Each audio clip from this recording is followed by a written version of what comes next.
तमाम DElEd students और DElEd के प्रशिक्षणार्थी स्वागत है एक बार फिर से आप सभी का आपके अपने यूट्यूब चैनल एमएसए क्लासेस पर। तो ये वीडियो बहुत ज़्यादा इंपॉर्टेंट होने वाला है। जो 8 अगस्त 2022 से जो एग्ज़ाम स्टार्ट होने वाला है, पहला दिन ही आप लोगों का फाउंडेशन पेपर 1 और पेपर 2 का एग्जाम है। तो फाउंडेशन 1 का वीडियो तो हम बता दिया है, 1 घंटे का पूरा वीडियो। अगर अभी तक आपने नहीं देखा है तो डिस्क्रिप्शन में लिंक है, जाकर देख लीजिएगा। और इस वीडियो में हम फाउंडेशन पेपर 2 का इंपॉर्टेंट क्वेश्चन जो आप लोग को बताए थे उसका आंसर भी बताएंगे। तो इस वीडियो को पूरा देखिएगा और बाकी आप लोगों को PDF वगैरह कुछ ज़रूरत नहीं पड़ेगा। बस आपको करना क्या है, इस वीडियो को पूरा देखिए। अगर आप इस वीडियो को पूरा देख लेते हैं तो हम अपनी तरफ से गारंटी दे सकते हैं कि आपका फाउंडेशन पेपर 2 बहुत हद तक क्लियर हो जाएगा, क्योंकि इसमें सिर्फ हम ना आंसर बताएंगे, साथ ही आप लोगों को बहुत सारी चीज़ समझाना भी है। तो आप लोग वीडियो को देखिएगा, वीडियो में बहुत कुछ समझाया गया है। अगर आप पूरा वीडियो देख लेते हैं, आपको लगभग इस वीडियो को 2 से 3 घंटा देना है, तो आपका फाउंडेशन पेपर 2 क्लियर हो जाएगा। और बस आपको जो हम पॉइंट बताएंगे, पॉइंट को आप लोगों को लिख लेना है, याद कर लेना है, बाकी चीज़ आपको समझना है। तो उसको आपको डील करना पड़ेगा, ठीक है, उसको आपको बाद में एक्सप्लेन करना पड़ेगा। जो हम पॉइंट बताएंगे उसको आप लोग कर लीजिएगा। तो चलिए, फाइनल एग्जाम 2022 को लेकर मेरी तरफ से एजुकेशन साइकोलॉजी यानी शिक्षा मनोविज्ञान का फाउंडेशन पेपर 2 का इंपॉर्टेंट क्वेश्चन और आंसर। तो सबसे पहले आप लोगों को क्वेश्चन दिए थे कि जो कि बहुत ज़्यादा इंपॉर्टेंट है, और इस क्वेश्चन को आपको हर हाल में करके जाना है, क्योंकि ये क्वेश्चन लगभग पिछले 7-8 सालों में देख लीजिए तो लगभग एक बार ऐसा नहीं हुआ कि इस क्वेश्चन को जो है नहीं दिया है। तो ये क्वेश्चन क्या है, शिक्षा मनोविज्ञान से रिलेटेड है। तो शिक्षा मनोविज्ञान का अर्थ, प्रकृति एवं क्षेत्र, सभी चीज़ों को आपको बताएंगे डिटेल्स में। तो सबसे पहले देखिए, शिक्षा मनोविज्ञान का क्या अर्थ है, इसके स्वरूप को बताएं। मनोविज्ञान का अर्थ है कि मनोविज्ञान पद का अंग्रेजी रूपांतर साइकोलॉजी यानी 2 ग्रीक शब्दों के मिलने से बना है, साइकी तथा लोगस। ठीक है, साइकी का अर्थ है आत्मा तथा लोगस का अर्थ है अध्ययन या विवेचन। इस शाब्दिक अर्थ के अनुसार मनोविज्ञान यानी साइकोलॉजी, ठीक है, साइकोलॉजी का अर्थ हुआ आत्मा के संबंध में अध्ययन करने वाला एक विषय। प्राचीन दार्शनिक जिनमें अरस्तु और प्लेटो का नाम अधिक मशहूर है, इसी शाब्दिक अर्थ को ध्यान में रखते हुए मनोविज्ञान को आत्मा के बारे में अध्ययन करने वाला विषय माना था। परंतु प्राचीन दार्शनिकों द्वारा दी गई यह परिभाषा अब मात्र एक ऐतिहासिक परिभाषा बनकर रह गई है। तो ये रहा आपका मनोविज्ञान का अर्थ। आप देखेंगे शिक्षा का अर्थ क्या है। शिक्षा एक ऐसा पद है जिसका उपयोग प्राचीन काल से होता आ रहा है। प्राचीन काल में गुरु एवं शिष्य, या दूसरे शब्दों में ये कहा जाए कि ज्ञानी एवं अज्ञानी के बीच ज्ञान के लेन देन की सुव्यवस्थित प्रक्रिया को शिक्षा कहा जाता था। इस काल में गुरु को अपने शिष्यों को कुछ आवश्यक तथ्यों को कंठस्थ कराना पड़ता था, और यही उनकी शिक्षा का मुख्य उद्देश्य मान लिया जाता था। इस तरह की शिक्षा देने में शिष्य की आयु, रुचि एवं योग्यता आदि पर कुछ भी ध्यान नहीं दिया जाता था। शिक्षक कर्तव्य शिष्ट को मात्र सूचना दे देना होता था। स्पष्ट था, इस तरह की शिक्षा बाल केंद्रित ना होकर ज्ञान केंद्रित थी। शिष्य चाहे बालक हो या वयस्क, उसे एक ही तरह की शिक्षा दी जाती थी। इसका परिणाम ये होता था कि बालक या शिष्य का सर्वांगीण विकास नहीं हो पाता था। ये आपका प्राचीन काल में हो रहा था। तो ये आपका मनोविज्ञान और शिक्षा का अर्थ हम बता दिए। अब चलिए शिक्षा मनोविज्ञान का अर्थ आपको समझाते हैं। देखिए, शिक्षा मनोविज्ञान का अर्थ क्या है। शिक्षा तथा मनोविज्ञान का अर्थ स्वतंत्र रूप से समझ लेने के बाद स्वाभाविक कदम ये होगा कि शिक्षा मनोविज्ञान है क्या, इसकी विवेचना की जाए। मनोवैज्ञानिकों का मत है कि शिक्षा मनोविज्ञान की एक ऐसी शाखा है जिसका संबंध शिक्षा के सिद्धांतों एवं समस्याओं से है। दूसरे शब्दों में, शिक्षा मनोविज्ञान का संबंध शैक्षिक प्रक्रियाओं की समस्याओं एवं सिद्धांतों के अध्ययन से है। इस तरह ये कहा जा सकता है कि शिक्षा मनोविज्ञान शिक्षा से संबंध समस्याओं का विवेचन, विश्लेषण एवं वैज्ञानिक समाधान प्रस्तुत करता है। इस मूल तथ्य को ध्यान में रखते हुए हम कुछ मनोवैज्ञानिकों द्वारा शिक्षा मनोविज्ञान की दी गई परिभाषा को देखते हैं। पहला है स्किनर। ये याद रखिएगा, शिक्षा मनोविज्ञान का ये सारा चीज़ आपको लिखने के बाद ही यहाँ पे स्किनर का एक परिभाषा जरूर लिखिएगा। साथ में क्रो का भी परिभाषा लिख सकता है। तो शिक्षा मनोविज्ञान से रिलेटेड जो क्वेश्चन भी आएगा तो 2 परिभाषा आप लोग हमेशा याद रखना है, एक स्किनर का और एक क्रो का। तो स्किनर ने शिक्षा मनोविज्ञान को कैसे परिभाषित किया है, देखिए कि शिक्षा मनोविज्ञान की वह शाखा है जो सीखने और सिखाने की प्रक्रिया का अध्ययन है। उनका कहना है कि शिक्षा मनोविज्ञान क्या है, सीखने और सिखाने की एक प्रक्रिया का अध्ययन है। साथ ही यहाँ पे देखिए और भी है, जैसे जेम्स ड्रेवर के अनुसार क्या कहा है, शिक्षा मनोविज्ञान प्रयुक्त मनोविज्ञान की एक ऐसी शाखा है जो शिक्षा में मनोवैज्ञानिक नियमों एवं परिणामों को उपयोग से साथ ही साथ शिक्षा के समस्याओं का मनोवैज्ञानिक अध्ययन से संबंध होती है। ये रहा आपका, और बाकी ये सब आप लोगों को देख लीजिएगा, ये हम आपको नहीं समझाएंगे, बस आप लोगों को परिभाषा जो है 2 बता दिए। अगला देखते हैं, शिक्षा मनोविज्ञान के उद्देश्य। अगर उद्देश्य लिखना है तो क्या लिखना है। शिक्षा मनोविज्ञान का उद्देश्य शिक्षार्थियों के व्यक्तित्व का सर्वांगीण विकास करना है, साथ ही साथ मानव स्वभाव को समझने में शिक्षकों की मदद करना है। सच पूछा जाए तो शिक्षा मनोविज्ञान से शिक्षकों को छात्रों के व्यवहार को समझने तथा उनका उचित निर्देशन एवं पथ प्रदर्शन करने में अधिक सहायता मिलती है। शिक्षक मनोविज्ञान के ज्ञान के अभाव में एक शिक्षक का स्थान कुछ वैसा ही होता है जैसे किसी मोटर गाड़ी में बैठे चालक का विकास पेट्रोल समाप्त हो गया हो। ठीक है, यानी शिक्षा मनोविज्ञान कितना आपका इसका पर्पस है, कितना इंपॉर्टेंस आप लोग समझ रहे होंगे।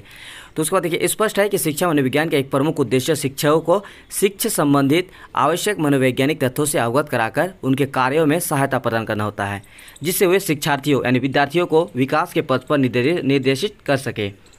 चलिए आप देख लेते हैं कि इसमें मुख्य उद्देश्य में क्या क्या है। तो आप लोगों को बस क्या करना क्या है, अपनी कॉपी उठाइए और इस सिर्फ पॉइंट को आप लोग लिख लीजिए और इसी को आप लोग याद रखना है। बाकी ये जो चीज़ आपको दिखा रहे हैं, बाकी चीज़ ये आपको बस लिखना है, तो समझ लीजिए। चलिए, पहला है शिक्षकों की सहायता करना, टू हेल्प द टीचर्स। शिक्षा मनोविज्ञान का पहला का उद्देश्य क्या है सर? शिक्षकों का हेल्प करना। कि शिक्षा मनोविज्ञान का सबसे प्रमुख उद्देश्य है शिक्षकों को अपने कार्यों में मदद करना होता है। इस मनोविज्ञान का उद्देश्य शिक्षा को इस लायक बना देना है कि उसके कंधों पर औपचारिक शिक्षा के रखे गए भार को आसानी से ढो जा सके।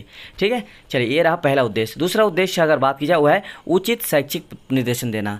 शिक्षा मनोविज्ञान का दूसरा उद्देश्य है कि एक बेहतर शिक्षा निर्देशन देना। शिक्षा मनोविज्ञान शिक्षार्थियों को उचित शैक्षिक निर्देशन भी देता है। प्रत्येक बालक की मानसिक क्षमता, अभिरुचि, अभिक्षमता अलग अलग होती है। फलस्वरूप सभी बालक एक ही तरह के विषय की शिक्षा के लायक नहीं होते हैं। तो इस तरह से उचित शैक्षिक निर्देशन भी देते हैं कौन? शिक्षा मनोविज्ञान। तीसरा उद्देश्य है शिक्षा मनोविज्ञान का वो है उचित पाठ्यक्रम बनाना। अगर आप उचित पाठ्यक्रम बनाना चाहेंगे तो इसके लिए शिक्षा मनोविज्ञान का उद्देश्य बहुत ज़्यादा प्रभाव करता है। तो शिक्षा मनोविज्ञान शिक्षार्थियों के लिए या विद्यार्थियों के लिए उचित पाठ्यक्रम तैयार करने में मदद करता है। पाठ्यक्रम की रचना करते समय शिक्षा मनोविज्ञान शिक्षकों को विशेष रूप से दिशा निर्देश देता है कि शिक्षार्थियों की मानसिक क्षमता, अभिरुचि एवं अभिक्षमता को अवश्य ध्यान में रखा जाए। जैसे मान लीजिए कि क्लास 5 का बच्चा है, तो अब क्लास 5 के बच्चे जिस तरह से होते हैं उस तरह से आप उसको के लिए सिलेबस बनाना है। ऐसा नहीं कि क्लास 9 मैट्रिक का भी आप सिलेबस बना दें। तो इसके लिए क्या है, एक उचित पाठ्यक्रम बनाया जाता है। तो आप लोग बस पॉइंट को याद रखिएगा, जैसे उचित पाठ्यक्रम बनाना, इस पॉइंट को याद रखिएगा और बाकी चीज़ आप लोग समझ लीजिए। अगला है उचित व्यावसायिक निर्देशन प्रदान करना। इसमें क्या आता है देखिए, शिक्षा मनोविज्ञान विद्यार्थियों को उचित व्यावसायिक निर्देशन भी देता है।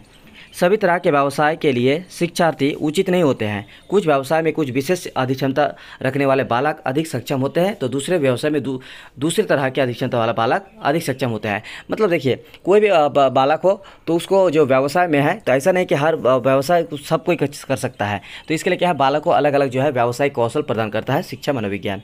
अगला है उचित अध्ययन विधि प्रस्तुत करता है। देखिए, शिक्षा मनोविज्ञान का एक और उद्देश्य है कि वो तो पाठ्यक्रम सिलेबस उसके हिसाब से तैयार होगा, साथ ही वो जितने भी अध्ययन विधि है उसके लिए एक बेहतर जो है अध्ययन विधि तैयार होगा। ठीक है, अगला पॉइंट है स्कूल के अधिकारियों एवं प्रशासकों की मदद करना। मतलब जब शिक्षा मनोविज्ञान अगर आप किसी स्कूल में लागू करते हैं तो वहाँ के टीचर, वहाँ के प्रिंसिपल, वहाँ के जो अफसर होते, मतलब जो भी अधिकारी होते हैं, उनके लिए क्या करते हैं कि एक मददगार होते हैं, ताकि वो जितने भी शैक्षणिक कार्यक्रम करेंगे उनके लिए जो है एक बेहतर विकल्प होगा शिक्षा मनोविज्ञान का उद्देश्य।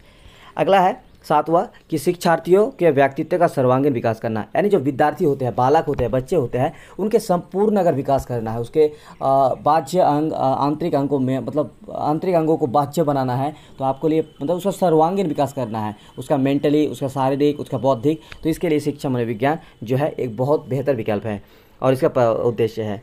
दूसरा है अभिभावकों का मार्गदर्शन करना। शिक्षा मनोविज्ञान क्या करता है, अभिभावकों को भी मार्गदर्शन करता है, क्योंकि इसमें अभिभावकों की भी कर्तव्य बन जाती है। और जब उसके अधिकार जो है, उसका जो हक, जो उसका जो मतलब एक कर्तव्य होते हैं, जब बन जाएगा तो उसके लिए अभिभावकों को मार्गदर्शन जरूर करेंगे। और लास्ट 2 है, इसके बारे में हम ज़्यादा नहीं बताएंगे, बस आप लोग इस पॉइंट को याद रख लीजिएगा। अगला है कि मूल्यांकन की उचित विधियों का प्रस्तुत करना। जब शिक्षा मनोविज्ञान की सहायता से पढ़ाया जाएगा तो क्या होगा कि बच्चों के लिए जो है मूल्यांकन की जो मूल्यांकन होता है, उसका मापन मूल्यांकन होता है, कितना % लाया है, क्या लाया, तो ये एक बेहतर जो है मूल्यांकन आप कर सकते हैं। और साथ ही शारीरिक शिक्षा प्रदान करना। शिक्षा मनोविज्ञान का एक और उद्देश्य है शारीरिक शिक्षा प्रदान करना। तो अगला पॉइंट है शिक्षा मनोविज्ञान का क्षेत्र। देखिए, कभी कभी ये सवाल आ जाता है, तो ये उतना इंपॉर्टेंस था नहीं, लेकिन कभी कभी आ जाता है तो फिर दिक्कत हो जाएगा। तो इसीलिए आप लोग इसके बारे में थोड़ा सा हल्का बताएंगे कि शिक्षा मनोविज्ञान का कार्य क्षेत्र कहाँ कहाँ तक होता है। देखिए, शिक्षा एक ऐसी प्रक्रिया है जो किसी व्यक्ति के जन्म से लेकर मृत्यु तक चलती रहती है, ये आप सभी को पता है।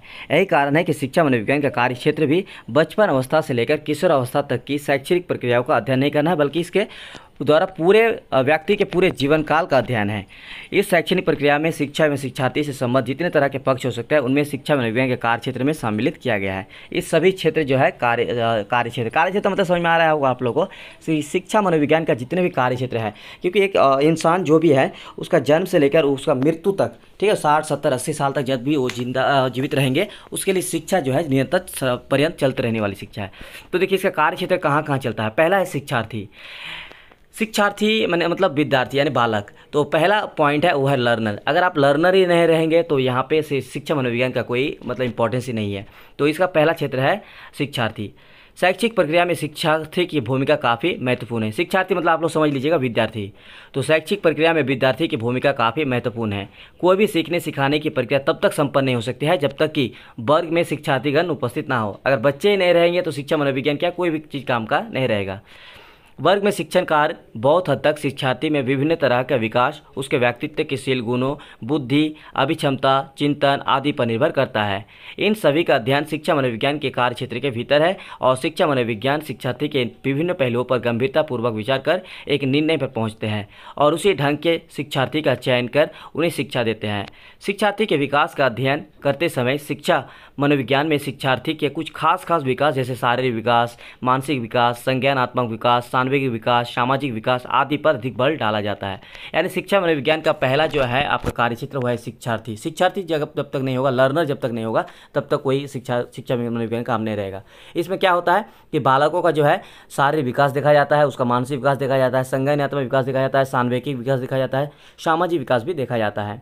सेकेंड पॉइंट है कि सीखने की प्रक्रिया का स्वरूप। पहला दूसरा कार्य क्षेत्र है कि सीखने की प्रक्रिया भी होना चाहिए, उसका स्वरूप भी होना चाहिए।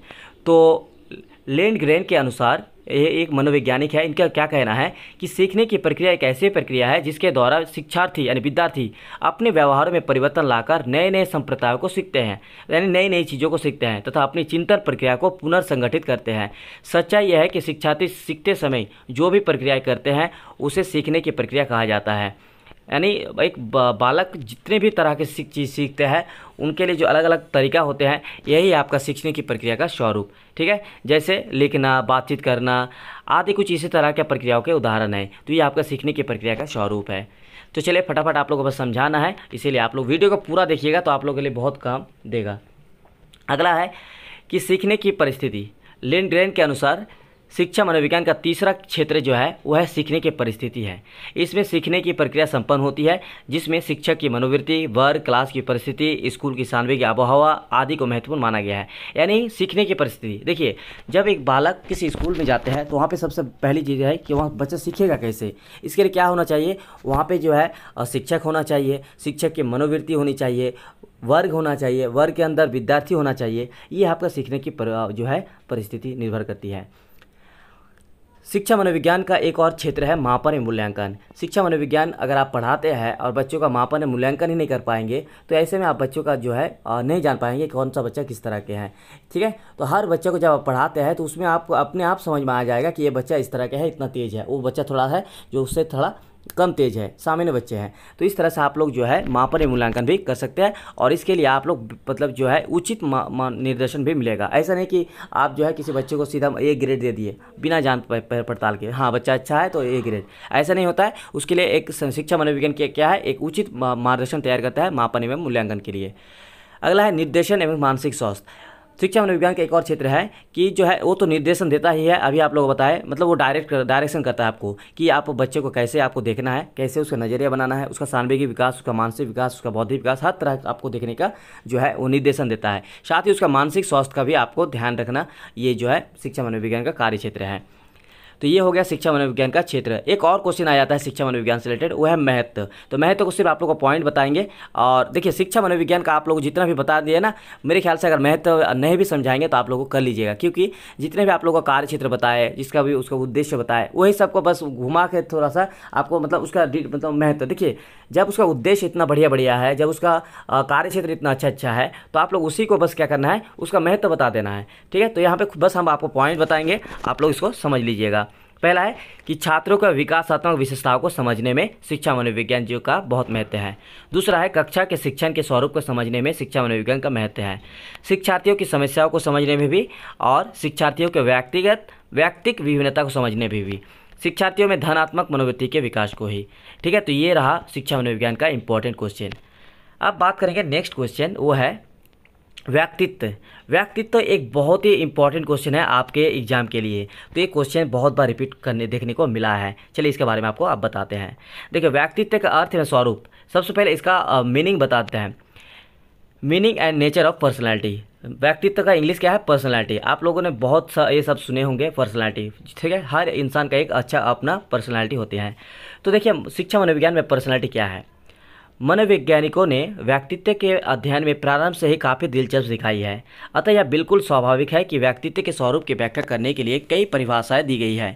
आलपोर्ट ने व्यक्तित्व की दी गई परिभाषाओं को एकत्रित किया और पाया कि व्यक्तित्व की 49 परिभाषा दी जा चुकी है। इन परिभाषाओं को उन्होंने फिर 5 श्रेणी में विभाजित किया और उनका विशेष अध्ययन किया। तो देखिए, व्यक्तित्व का अंग्रेजी अनुवाद है पर्सनैलिटी, जो कि लैटिन शब्द पर्सोना से बना है। ये याद रखिएगा कि अंग्रेजी व्यक्तित्व का अंग्रेजी शब्द क्या है, तो पर्सनैलिटी आपको पता है, लेकिन कौन से शब्द से आया है, तो लैटिन शब्द पर्सोना से आया है। तो यहाँ पे देखिए कि अंग्रेजी का जो व्यक्तित्व का अंग्रेजी शब्द क्या हो गया, पर्सनैलिटी हो गया, और ये लैटिन शब्द पर्सोना से बना है, जिसका अर्थ होता है नकाब, यानी जिसको नायक नाटक करते समय पहनते हैं। इस शब्द को अर्थ में ध्यान रखते हुए व्यक्तित्व को बाहरी वेशभूषा तथा दिखावे के आधार पर परिभाषित किया गया। यानी देखिए, व्यक्तित्व मतलब हो गया, ये तो पर्सनैलिटी है, और ये लैटिन शब्द पर्सोना से बना है, जिसका मतलब निकाला गया है नकाब। लेकिन इसका जो है कि नकाब आपको कब दिखता है, जब देखिएगा कोई नाटक वगैरह करते हैं तो एक अलग वेशभूषा पहनते हैं। ठीक है, तो यही होता है नकाब।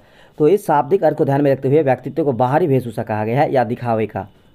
जिस व्यक्ति का बाहरी दिखावा साधारण होता था उसका व्यक्तित्व उतना अच्छा नहीं समझाता था, परंतु जिस व्यक्ति का बाहरी दिखावा भड़कीला होता था उसका व्यक्तित्व अच्छा समझाता जाता था।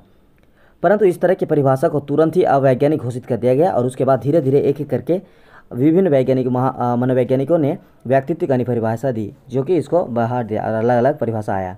तो आलपोर्ट देखिए, एक बहुत बड़ा मनोवैज्ञानिक था, उनका जो क्या कहना है कि व्यक्तित्व व्यक्ति के भीतर उन मनोशारीरिक तंत्रों का गतिशील या गत्यात्मक संगठन है जो वातावरण में उसके अपूर्व समायोजन को निर्धारित करते हैं।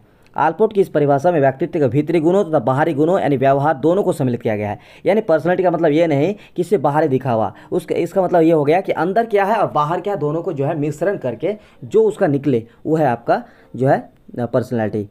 तो ये पर्सनैलिटी से आप लोग है, बाकी और भी अगर आपको डिटेल्स में पढ़ना है इसके रिलेटेड, ठीक है, तो आप लोग जो है देख लीजिएगा। हम बस इतना ही आप लोगों को दे रहे हैं क्योंकि अभी हम जितना मेरे पास है हम उतना देने की आप लोगों को कोशिश कर रहे हैं। अगला है कि व्यक्तित्व का विकास को प्रभावित करने वाला कारक, ये क्वेश्चन भी आपको देखने को मिलेगा। तो व्यक्तित्व का विकास यानी अगर आप पर्सनालिटी का विकास, किसी बच्चे में अगर पर्सनालिटी का विकास होता है, मान लीजिए कोई बच्चा है जन्म से लेकर जब उसका मान लीजिए बाल्यावस्था 5-6 साल से लेकर उसका 20 साल की एज में देखिएगा कि उसमें बहुत सारा चीज़ चेंजेस होता है अपना पर्सनालिटी में। तो ये इसका प्रमुख कारण क्या है कि ये बच्चा जो है, कोई बच्चा बहुत ज़्यादा जो है मतलब दिखावा में बहुत या अंदर से भी बहुत ज़्यादा मजबूत हो जाते हैं। कुछ बच्चे ऐसे होते हैं जिसका पर्सनालिटी ठीक नहीं रहता है। ऐसा क्या है? पहला कारण है वंश अनुक्रम, यानी वंश का ही प्रभाव पड़ता है। ठीक है, तो अनेक मनोवैज्ञानिकों ने अपने अध्ययन के आधार पर सिद्ध कर दिया है कि व्यक्तित्व के विकास में वंश अनुक्रम का प्रभाव अनिवार्य रूप से पड़ता है। तो यहाँ पे देखिए कि फ्रांसिस गाल्टन ने प्रमाणित किया कि वंश अनुक्रम के कारण ही व्यक्तियों के शारीरिक और मानसिक क्षमता लक्षणों में भिन्नता दिखाई देती है। यानी देखिए, मनुष्य का जो भी विकास होता है वो वंश पर निर्भर करता है। ठीक है, तो इसका जो सबसे पहला कारण होगा वो वंश अनुक्रम। इसका बहुत सारा कारण है लेकिन पहला जो है वंश अनुक्रम। दूसरा है जैविक कारकों का प्रभाव। मुख्य जैविक कारक है नलिका विहीन ग्रंथियाँ, अंतस्रावी ग्रंथियाँ और शारीरिक रसायन। शरीर के अंदर कुछ ऐसी ग्रंथियाँ होती हैं जो आप लोग पढ़े होंगे साइंस में, जिसमें कि अंतस्रावी ग्रंथि होती है।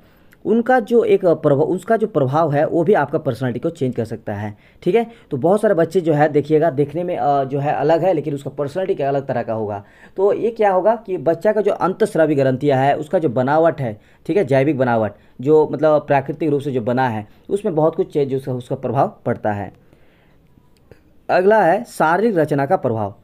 शारीरिक रचना के अंतर्गत शरीर के अंगों का पारस्परिक अनुपात, शरीर की लंबाई और भार, नेत्र और बालों का रंग, मुख्य आदि होते हैं। ठीक है, उदाहरण के लिए बहुत छोटे पैरों वाला मनुष्य अच्छे दौड़ने वाले के रूप में कभी यश प्राप्ति नहीं कर सकता है। इसीलिए मैकडोनल्ड ने बलपूर्वक कहा कि हमें उन विशिष्टताओं के अप्रत्यक्ष प्रभाव को निश्चित रूप से स्वीकार करना पड़ेगा जो मुख्य रूप से शारीरिक है। यानी अगला जो प्रभाव है वो है शारीरिक। शारीरिक मतलब देखिए कोई भी बच्चा देखिए अगर उसका शारीरिक बनावट, उसका भार, उसकी लंबाई, उसकी चौड़ाई जितना ज़्यादा अच्छे मतलब मजबूत होगा उतना ज़्यादा दिखने में भी रहेगा, और अगर उसका आंतरिक भी अच्छा रहेगा तो भी और ज़्यादा उस पर निखर आएगा। तो ये जो है शारीरिक बनावट भी एक जो है पर्सनैलिटी का मुख्य कारण है। आप ही बताइए कि आप अपने में देखिए या अपने आसपास के छोटे छोटे बच्चों को देखिए कि हर एक बच्चे का पर्सनैलिटी अलग अलग होती है। क्यों होती है? सबसे पहले हम लोग देखेंगे कि उसके ऊपरी जो हिस्सा है मतलब शारीरिक जो विकास है, ठीक है। कोई छोटा 5-6 साल का बालक को देखिए, ठीक है, किसी लड़का को देखिए तो उसका शारीरिक बनावट अगर बहुत अच्छा है तो उसे देखने में अपने आप जो है एक अच्छा पर्सनैलिटी महसूस होगा। तो ये आपका प्रभाव पड़ता है। तो इसी तरह से और भी है दैहिक प्रवृत्तियों का विकास। जलोटा का मत है कि दैहिक प्रवृत्तियों के कारण शरीर के अंदर रासायनिक परिवर्तन होता है जिसके फलस्वरूप व्यक्ति महत्वाकांक्षी या आकांक्षाहीन, सक्रिय या निष्क्रिय बनता है। दैहिक प्रवृत्ति मतलब हो गया कि इंसान का एक्टिव है कि एक्टिव नहीं है। बहुत सारे इंसान देखिएगा कि वो कार्य करने में बहुत मतलब लेजीनेस होते हैं, मतलब आलसीपन होते हैं, काज नहीं कर पाते हैं, तो इसका एक पर्सनैलिटी है। कुछ बच्चे ऐसे होते हैं कि काज उसको जो भी छोटा मोटा काज देखने को दे दीजिए वो कर लेगा। तो इस तरह से उसका दैहिक प्रवृत्ति पर भी विकास जो है कारक है। अगला है मानसिक एगोता का प्रभाव। मानसिक एगोता व्यक्ति में जितनी अधिक मानसिक एगोता होती है उतना ही वह अपने व्यवहार को समाज के आदर्शों और प्रतिमानों के अनुकूल बनाने में सफल होता है। यानी अगर किसी बालक का, किसी बच्चे का या किसी इंसान का जितना मानसिक एगोता ज़्यादा बेहतर होगा वो अपने समाज, अपने परिवार में उतना ही ज़्यादा आदर्श होंगे। ये आप लोगों को याद समझ लेना है। अगला है विशिष्ट रुचि का प्रभाव। अगला है भौतिक वातावरण का प्रभाव। भौतिक वातावरण का प्रभाव पड़ता है पर्सनालिटी में। और अगला है सामाजिक वातावरण का प्रभाव। ये सारा आप लोग याद कर लीजिएगा, रख लीजिएगा, ठीक है। और लास्ट है सांस्कृतिक वातावरण का प्रभाव। और लास्ट ये वाला याद रखिएगा वो है परिवार का प्रभाव और विद्यालय का प्रभाव। इसमें आपको बता देते हैं कि एक परिवार का निर्माण जो होता है उस परिवार में आपका जिस तरह के लोग रहेंगे ज़्यादातर होता क्या है उसी तरह के वो बालक पर प्रभाव पड़ता है। और विद्यालय का भी प्रभाव पड़ता है। अगर विद्यालय ऐसे जगह पे है जो कि बहुत ज़्यादा मतलब साफ़ सुथरा नहीं है या विद्यालय का माहौल सही नहीं है तो बच्चे भी क्या है उस तरह का बन जाते हैं। तो इस तरह से उसका पर्सनैलिटी पर भी ये बहुत बड़ा इफेक्ट पड़ता है। अगर विद्यालय का संगठन, विद्यालय की परिस्थिति, विद्यालय की आबोहवा, विद्यालय की जो भी है चीज़ वहाँ बहुत अच्छे से बेहतर है तो बालक अपने आप जो है वहाँ के बालक अच्छे से पेश आएंगे, उनको में आदर्श का निर्माण ज़्यादा अच्छे से होगा, ठीक है। तो ये आप लोगों को शिक्षा मनोविज्ञान का 2 चीज़ बता दिए। अब और इम्पॉर्टेंट क्वेश्चन है उसको बताते हैं। तो अब बताएंगे कि शैशव अवस्था, बाल्य अवस्था और किशोर अवस्था। देखिए ऐसे में बाल विकास की विभिन्न अवस्था बताया गया है और जिसमें डॉक्टर अर्नेस्ट जोन्स ने बाल विकास को 4 भागों में बांटा है। तो हम इसमें आप लोगों को बताएंगे शैशव अवस्था, बाल्य अवस्था और किशोर अवस्था। इसमें होता है क्या कभी कभी ऐसा हो जाता है कि शैशव अवस्था, बाल्य अवस्था, किशोर अवस्था तीनों के बारे में लिखने के लिए बताएगा तो आपको उसी तरह से लिखना है मिनिमम 3-4 पेज। लेकिन अगर अलग अलग आए तो उसी तरह से लिखना है। तो यहाँ पर हम सब कुछ आपको बताएंगे। देखिए शैशव अवस्था में होता क्या है, जन्म से लेकर 5 वर्ष या 6 वर्ष तक, ठीक है, ये आपका शैशव अवस्था होता है यानी शिशु अवस्था। अगला होता है बाल्य अवस्था। बाल्य अवस्था होता है आपका 6 वर्ष से लेकर 11 वर्ष या 12 वर्ष तक। और किशोर अवस्था, किशोर अवस्था आपका होता है 12 वर्ष से लेकर 18 वर्ष। और फिर बाद में होता है आपका प्रौढ़ अवस्था जो कि 18 वर्ष के बाद की अवस्था। ये सिर्फ आपका मुख्य अवस्था है। इसके अतिरिक्त और भी इसको बंटवारा किया गया है, वो हम उतना डिटेल्स में नहीं जाएंगे। आप लोग अब समझाएंगे कि शैशव अवस्था, बाल्य अवस्था और किशोर अवस्था। लेकिन ये याद रखिएगा शैशव अवस्था 5 से 6 साल, जन्म से 5 से 6 साल तक, बाल्य अवस्था 6 से 11 या 12 तक और किशोर अवस्था 12 से 18 और प्रौढ़ अवस्था 18 वर्ष के अवस्था के बाद की अवस्था। पहले यहाँ पे हम समझाएंगे आप लोगों को शैशव अवस्था। देखिए शैशव अवस्था से रिलेटेड बहुत बार क्वेश्चन घुमा के भी आएगा। एक आएगा कि शैशव अवस्था जीवन का सबसे जो है मतलब एक बेहतर मतलब एक काल माना गया है। क्यों? मतलब शैशव अवस्था का बहुत तरह से क्वेश्चन आने की संभावना है। तो इसको कैसे आंसर लिखना है चलिए आपको बताते हैं। देखिए पहला यहाँ पे कि शैशव अवस्था को जीवन का सबसे महत्वपूर्ण काल भी माना गया है। क्वेश्चन आएगा कि शैशव अवस्था को जीवन का सबसे महत्वपूर्ण काल क्यों माना गया है, लिखिए, वर्णन करें। तो शैशव अवस्था को जीवन का सबसे महत्वपूर्ण काल माना गया है। यह बाल विकास की प्रथम अवस्था होती है। यह जन्म से लेकर 6 वर्ष तक होती है। शिशु को अंग्रेजी में इन्फेंसी भी कहते हैं जो कि लैटिन भाषा के इनफेरी शब्द से मिलकर बना है जिसका शाब्दिक अर्थ होता है बोलने के अयोग्य। समझ में आ रहा होगा आप लोगों को कि शैशव अवस्था क्या है, बाल विकास का प्रथम अवस्था है। और याद देखिए ये जो आप लोग टॉपिक्स पढ़ा ना ये सीटेट में भी आपका काम देगा। यानी इसी तरह से आप लोगों को अगर समझ बन गया तो आप लोग का सीटेट भी क्लियर हो जाएगा, ठीक है। तो देखिए शैशवावस्था जो है यह बाल विकास का पहला अवस्था है, क्योंकि ये जन्म से लेकर 6 वर्ष तक की होती है। इसमें जो है कि शिशु, जो कि शिशु को अंग्रेजी में क्या कहते हैं आप लोग को पता होगा, इन्फेंसी। और इन्फेंसी जो वर्ड है वो लैटिन भाषा के वर्ड इनफेरी से आया है, और इनफेरी का मतलब होता है बोलने के अयोग्य। और आप लोग को पता होगा शिशु क्या होता है, बोलने के अयोग्य, मतलब वो बोल नहीं पाते सही से। देखिए इसमें कई लोगों ने जो है परिभाषा दिया है, जैसे न्यूमैन का कथन है कि 5 वर्ष तक की अवस्था शरीर और मस्तिष्क के लिए बड़ी ग्रहणशील रहती है, अर्थात इस अवस्था में बालक को जो भी सिखाया जाता है उसका असर तत्काल बालक पर पड़ता है। मनोविश्लेषणवादियों ने शैशवावस्था विशेष ध्यान दिया है। कुछ महत्वपूर्ण परिभाषाएं आप लोग बताएंगे, बस इनमें से आपको 2 परिभाषा कम से कम याद रखना है, वो है क्रो एंड क्रो का या फिर फ्राइड, इन दोनों का याद रखिएगा। क्रो एंड क्रो का कहना क्या है कि 20वीं शताब्दी को बालक की शताब्दी माना जाता है। फ्राइड का कहना है कि मनुष्य को कुछ भी बनना है तो प्रारंभ के 4-5 वर्षों में बन जाता है। और एडलर का कहना है कि शैशवावस्था द्वारा जीवन का पूरा क्रम निश्चित हो जाता है। और भी है, आप उस पर नहीं जाएंगे। अब देखिए शैशवावस्था की विकासात्मक विशेषताएं, इसकी विशेषता क्या है शैशवावस्था जो कि 0 से लेकर 5-6 साल तक। देखिए इसकी विशेषता क्या है, मानसिक विकास में तीव्रता होती है, शारीरिक विकास में तीव्रता होती है, मतलब छोटे बच्चे का मानसिक विकास बहुत तेज़ी से बढ़ता है 0 से लेकर 6-5 साल तक, आपको पता है। उसका शारीरिक विकास में भी तीव्रता होती है। अगर आपके घर में 0 से लेकर 5-6 साल का बच्चा है तो आप देख लीजिए, ठीक है, उसमें क्या क्या ज़्यादा मतलब विकास ज़्यादा तेज़ी से होता है। पहला मानसिक विकास में तीव्रता, दूसरा शारीरिक विकास में तीव्रता, तीसरा सीखने की प्रक्रिया में तीव्रता, अगला दोहराने की प्रवृत्ति, अगला पर निर्भरता, अगला जिज्ञासा प्रवृत्ति, अगला स्वप्रेम की भावना, अगला काम प्रेम प्रवृत्ति। शैशवावस्था में शिक्षा का स्रोत, आप देखिए शिक्षा का स्रोत क्या क्या होना चाहिए शैशवावस्था में। वैलेंटाइन के अनुसार शैशवावस्था सीखने का आदर्श काल है। शैशवावस्था में बालक के शारीरिक एवं मानसिक विकास के आधार पर ही उसे शिक्षा प्रदान करनी चाहिए। बालक को शिक्षा प्रदान करते समय निम्नलिखित बातों पर ध्यान रखना चाहिए। पहला, पालन पोषण। शारीरिक विकास की तीव्रता के कारण माता पिता और अध्यापक को उसके स्वास्थ्य पर पूरा ध्यान रखना चाहिए, क्योंकि एक ऐसा काल होता है जो बच्चों का सबसे महत्वपूर्ण काल माना गया है। इसके लिए बालक को पौष्टिक और संतुलित भोजन के साथ साथ चिकित्सक व्यवस्था का भी पूरा ध्यान रखना चाहिए।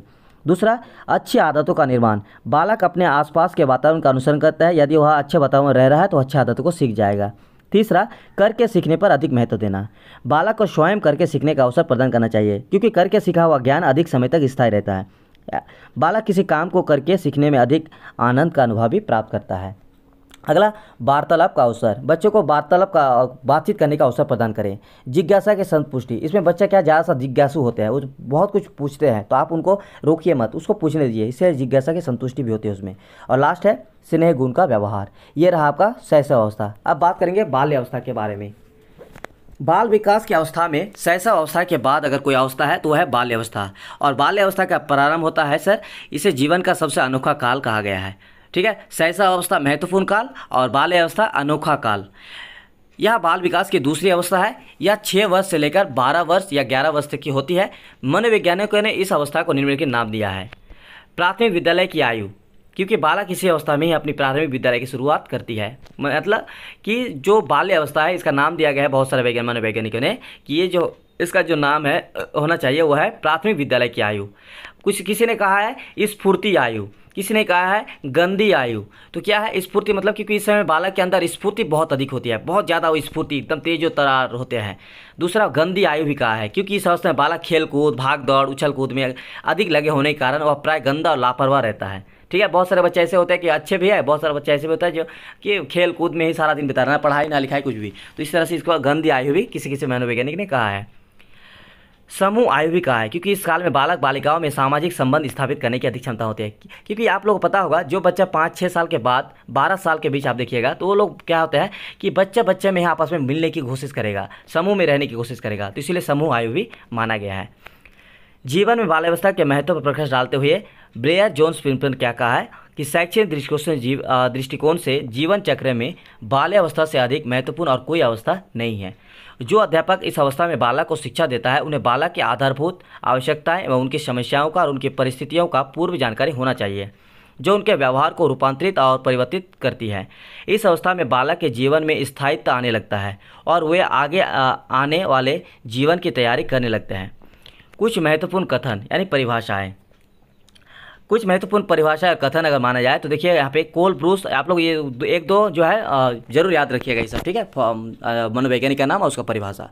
कोल और ब्रूस का कहना क्या है कि बाल्य अवस्था जीवन का अनोखा काल है। बस ये तो आप लोगों को पता है, बस उसका नाम याद रखना है, कोल एवं ब्रूस। किलपैट्रिक का क्या कहना है कि बाल्य अवस्था को प्रतिद्वंद्विता की अवस्था भी कहा गया है, क्योंकि इसमें बच्चा जो है कंपटीशन ज़्यादा करते हैं, ठीक है। खेल कूद में देखिए या किसी में भी बच्चा जो है कंपटीशन करेगा। अगला है जे.एस. रॉस, इसमें क्या है बाल्य अवस्था को मिथ्या परिपक्वता भी काल कहा गया है। बहुत सारे बच्चे जो है बातचीत में झूठ भी ज़्यादा बहुत बोलते हैं, इसलिए इसको मिथ्या काल भी माना गया है। तो ये रहा बाल्य विकास के विकास। तो आप देखिए इसकी विशेषता क्या क्या है। पहला विशेषता है शारीरिक तथा मानसिक विकास में स्थिरता। बाल्य अवस्था में विकास की गति में कुछ धीमापन आ जाता है और शारीरिक तथा मानसिक में विकास में स्थिरता आ जाती है। यानी बच्चा जो है यहाँ पे विकास जो है वह धीमी हो जाती है, लेकिन एक स्थिरता आ जाती है। बालकों की चंचलता भी कम होने लगती है। इस काल में शारीरिक और मानसिक स्थिरता बाल्य अवस्था की सबसे महत्वपूर्ण विशेषता है। इस अवस्था को दो भागों में बांटा गया है, संचय काल और परिपाक काल। संचय काल 6 से 9 और परिपाक काल 9 से 12 वर्ष। अगला है आत्मनिर्भरता की भावना। शैशव अवस्था की तरह इस अवस्था में बालक अपने शारीरिक एवं मानसिक कार्यों के लिए किसी दूसरे पर आश्रित नहीं रहता है। बाल्य अवस्था में वह अपना व्यक्तिगत कार्य जैसे नहाना, कपड़ा धोना, स्कूल जाने की तैयारी आदि स्वयं कर लेता है। तो ये एक तरह क्या है आत्मनिर्भरता बन जाता है बच्चा।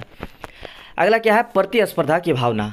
प्रतिस्पर्धा मतलब कंपटीशन। आप लोग अभी बताएं कि बच्चा देखिएगा किसी मान लीजिए कोई बच्चा 2-4-5 बच्चा है, अगर एक बच्चा को आप चॉकलेट दीजिएगा तो एक और बच्चा बोलेगा कि हमको भी दीजिए। तो क्या है कंपटीशन है, प्रतिद्वंदिता है।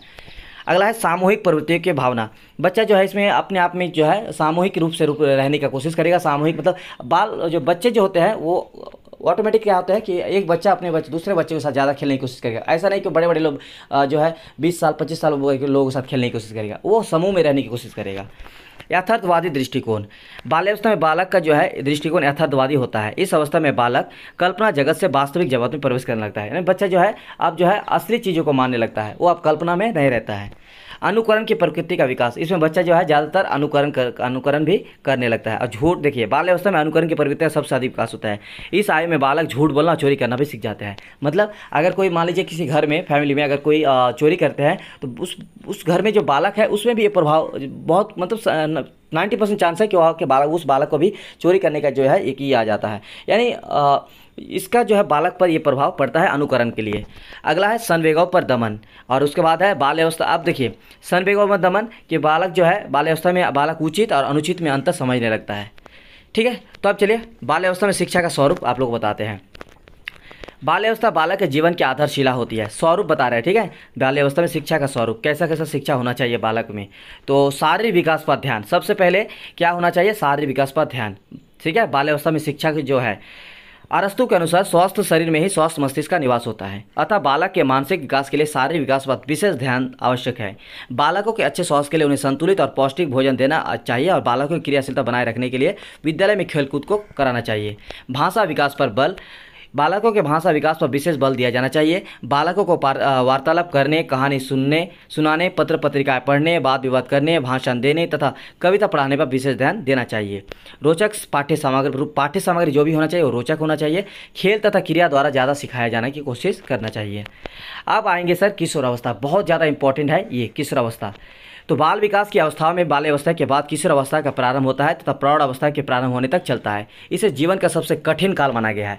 पहला आप लोग याद रखिएगा शैशव अवस्था महत्वपूर्ण काल, ठीक है। उसके बाद बाल्य अवस्था अनोखा काल और शैशव अवस्था आपका जो है यह है कठिन काल। तो यह बाल विकास की तीसरी अवस्था है। यह अवस्था 12 वर्ष से लेकर 18 वर्ष तक होती है। किशोर अवस्था को अंग्रेजी में एडोलसेंस भी कहते हैं। एडोलसेंस लैटिन भाषा के एडोलसियर से बना है। देखिए यहाँ पे ये चीज़ आप लोग याद रखिएगा, एडोलसेंस जो है किशोर अवस्था का इंग्लिश जो है वो एडोलसेंस है, लेकिन ये जो लैटिन भाषा से आया है, लैटिन भाषा किससे तो एडोलसियर से आया है, जिसका अर्थ है परिपक्वता की ओर बढ़ना। क्योंकि इस उम्र ऐसा उम्र होता है जो 12 वर्ष की आयु के बाद बच्चे जो है परिपक्वता धारण कर लेते हैं। उनके शारीरिक बनावट, उनके आंतरिक बनावट में बहुत कुछ इसमें चेंजेस होने लगते हैं, ठीक है। चाहे लड़का हो या लड़की, आप लोग ये सब जो है क्लास 9 मैट्रिक में पढ़ लिए होंगे सही से। तो चलिए अब आपको बताते हैं इसका और डिटेल्स में। अतः किशोर अवस्था एक ऐसी अवस्था है जिसमें बालक परिपक्वता की ओर बढ़ता है तथा जिसकी समाप्ति पर बलपूर्ण परिपक्वता बन जाती है। समाप्ति मतलब जब बच्चा जो है 18-19 साल तक हो जाता है तो वो एक परिपक्व इंसान बन जाता है। इस अवस्था में हड्डियों में दृढ़ता आती है और अत्यधिक भूख का अनुभव होने लगता है। बालकों की अपेक्षा बालिकाओं में किशोरावस्था का आरंभ 2 वर्ष पूर्व हो जाता है। यानी अगर बालक का जो है किशोरावस्था में जो परिपक्वता की ओर बढ़ती है उसमें जो चेंजेस आता है उसकी तुलना में लड़कियों की जो है 2 वर्ष पहले ही शुरू हो जाती है। स्टेनले हॉल ने किशोरावस्था को बड़े संघर्ष, तूफान तथा विरोध की अवस्था भी कहा है। ये इस नाम को आप लोग जरूर याद रखिएगा, स्टेनले हॉल। इन्होंने क्या कहा है कि किशोरावस्था जो है एक बड़े संघर्ष, तूफान और विरोध का काल है, क्योंकि इस काल में या आयु में विकासशील बालक अपने अंदर हो रहे परिवर्तन के दौरान हैरान तथा परेशान रहता है, क्योंकि उसमें बहुत कुछ चेंजेस आएगा। तो जब वो बालक जो 12 से लेकर 18 वर्ष तक है उसमें जब इतना सारा चेंजेस आएगा तो इसीलिए इसको संघर्ष, तूफान और ये काल माना गया है। तो और आप परेशान भी रहता है, अर्थात यह जीवन का सबसे कठिन काल भी है। इसमें बालक बाल्यावस्था तथा प्रौढ़ अवस्था के मध्य अर्थात दोनों अवस्था में रहता है, इसलिए इसे संधि काल भी कहा जाता है।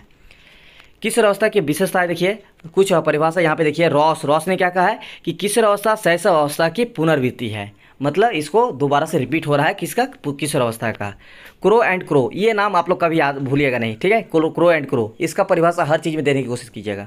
क्रो एंड क्रो का कहना है किशोर ही वर्तमान की शक्ति है और भावी आशा को प्रस्तुत करता है, कि किशोर काल में जो बच्चे हैं वही जो है फ्यूचर में है, इसको मतलब अपने समाज, अपने देश, अपने राज्य को संभालेगा, यानी वो फ्यूचर है और साथ ही वो वर्तमान की शक्ति भी है, ठीक है। अगर आप किशोर अवस्था में बच्चों को बेहतर बना दिए तो फिर आप उस देश, अपने समाज के अपने आप वो बेहतर विकास करने की सोचेगा, ठीक है। तो इस तरह से और भी है, आप लोग याद रखिएगा। कुल्हन ने क्या कहा है, किशोरावस्था बाल्यावस्था तथा प्रौढ़ावस्था के मध्य का संक्रांति काल है। तो ये रहा, कुछ मनोविज्ञानियों ने किशोरावस्था को 2 भाग में बांटा है, एक पूर्व किशोरावस्था और एक है उत्तर किशोरावस्था। पूर्व किशोरावस्था आपका यानी देखिए 12 से 18 19 तक तो चलता है, लेकिन 12 से लेकर 16 तक इसको माना है पूर्व किशोरावस्था, और 17 से 19 तक या 18 तक इसको माना गया है उत्तर किशोरावस्था, ठीक है। तो ये दोनों चीज़ आप लोग देख लीजिएगा। और पूर्व किशोरावस्था को अत्यंत द्रुत और तीव्र विकास का काल भी कहा जाता है, क्योंकि सारे विकास के साथ साथ इस समय में सारे विकास के सभी पक्षों में तेजी आ जाती है। पूर्व किशोरावस्था को एक बड़ी उलझन की अवस्था कहा गया है, क्योंकि इस समय में माता पिता, अभिभावक तथा शिक्षक उसे बात बात पर डांटते, रोकते, टोकते रहते हैं। वह सदैव उलझन पूर्ण स्थिति में रहता है कि वह क्या करे क्या ना करे। स्टेन हॉल ने पूर्व किशोरावस्था को एक अत्यंत संवेदनात्मक, उथल पुथल, झांझा और तनाव की अवस्था कहा है। तो आप देखिए किशोरावस्था के विकास के सिद्धांत क्या क्या है। किशोरावस्था के 2 सिद्धांत है, एक त्वरित विकास का सिद्धांत और एक है क्रमित विकास का सिद्धांत। इसमें क्या होता है, त्वरित में क्या होता है, देखिए त्वरित विकास का सिद्धांत में किस सिद्धांत का समर्थन स्टेनले हॉल ने, जो कि इस तूफान और संघर्ष का काल भी माना है, अपनी पुस्तक एडोलसेंस में किया है। कि उनका कहना है कि किशोरों में अनेक क्रांतिकारी परिवर्तन आकस्मिक रूप से होता है, जिनका शैशवावस्था, बाल्यावस्था से कोई लेना देना ही नहीं है। स्टेन हॉल के शब्दों में किशोर अथवा किशोरी में जो शारीरिक और मानसिक परिवर्तन होता है वो एकदम छलांग मार कर आते हैं। ये है आपका त्वरित, मतलब तुरंत आ जाता है, ये आपका स्टेनले हॉल का। क्रमित विकास का है, इस सिद्धांत का समर्थक है थॉर्नडाइक, किंग और हॉलिंगवर्थ, जिसका मानना है कि किशोर अवस्था में मानसिक, शारीरिक और संवेदनात्मक परिवर्तन के स्वरूप जो नवीनतम दिखाई देती है और एकदम ना धीरे धीरे आकर प्रवेश होती है, मतलब कुछ ऐसे परिवर्तन होते हैं जो बच्चों में धीरे धीरे आती है। यह आपका क्रमित विकास का सिद्धांत है। चलिए अगला देखिए है किशोरावस्था की विशेषताएं। पहला है शारीरिक विकास। शारीरिक विकास में क्या होगा, किशोरावस्था को शारीरिक विकास की दृष्टि से अत्यंत महत्वपूर्ण काल माना गया है। इस काल में जो है किशोर और किशोरिया दोनों में शारीरिक परिवर्तन, बहुत कुछ चेंजेस हो जाता है, यौवन आरंभ होने के लक्षण भी होते हैं। इस अवस्था में किशोरिया स्त्रीत्व को तथा पुरुष पुरुषत्व को प्राप्त करते हैं, ठीक है। भार और लंबाई, मतलब इसमें होता क्या है कि जो किशोरी होते हैं वो जो है महिलाओं का जो गुण होता है उसमें आने लगता है, और जो बालक होते हैं उसमें पुरुषों का जो गुण होता है उसमें आने लगता है। तो ये हो गए। अगला है भार और लंबाई में तीव्र वृद्धि। इसमें क्या होता है, भार और लंबाई में तीव्र वृद्धि होने लगती है। किशोरों में दाढ़ी और मूछ की भी रोमावली दृष्टिगोचर होने लगती है, मतलब मूछ बनने लगता है, दाढ़ी बनने लगता है। वो अपने शरीर, रंग, रूप तथा स्वरूप के प्रति अधिक सजग रहते हैं। किशोर स्वस्थ, सबल तथा उत्साहित बनने का प्रयास करते हैं, जबकि किशोरिया अपनी आकृति को नारी सुलभ आकर्षण प्रदान करने की इच्छुक रहती है। काल सैनिक के शब्दों में इस आयु में बालक एवं बालिकाएं दोनों को अपनी शारीरिक स्वास्थ्य की अत्यधिक चिंता रहती है। बौद्धिक विकास, किशोरावस्था में बुद्धि का सबसे अधिक विकास होता है। किशोर किशोरियों में परस्पर विरोधी मानसिक दशाएं प्रचलित होने लगती है, मानसिक जिज्ञासा का विकास हो जाता है, वह सामाजिक, आर्थिक, नैतिक तथा अंतर्राष्ट्रीय घटनाओं में रुचि लेने लगते हैं। अपराध प्रवृत्ति का विकास एक ऐसा भी विकास है जिसमें अपराध प्रवृत्ति का भी विकास होता है।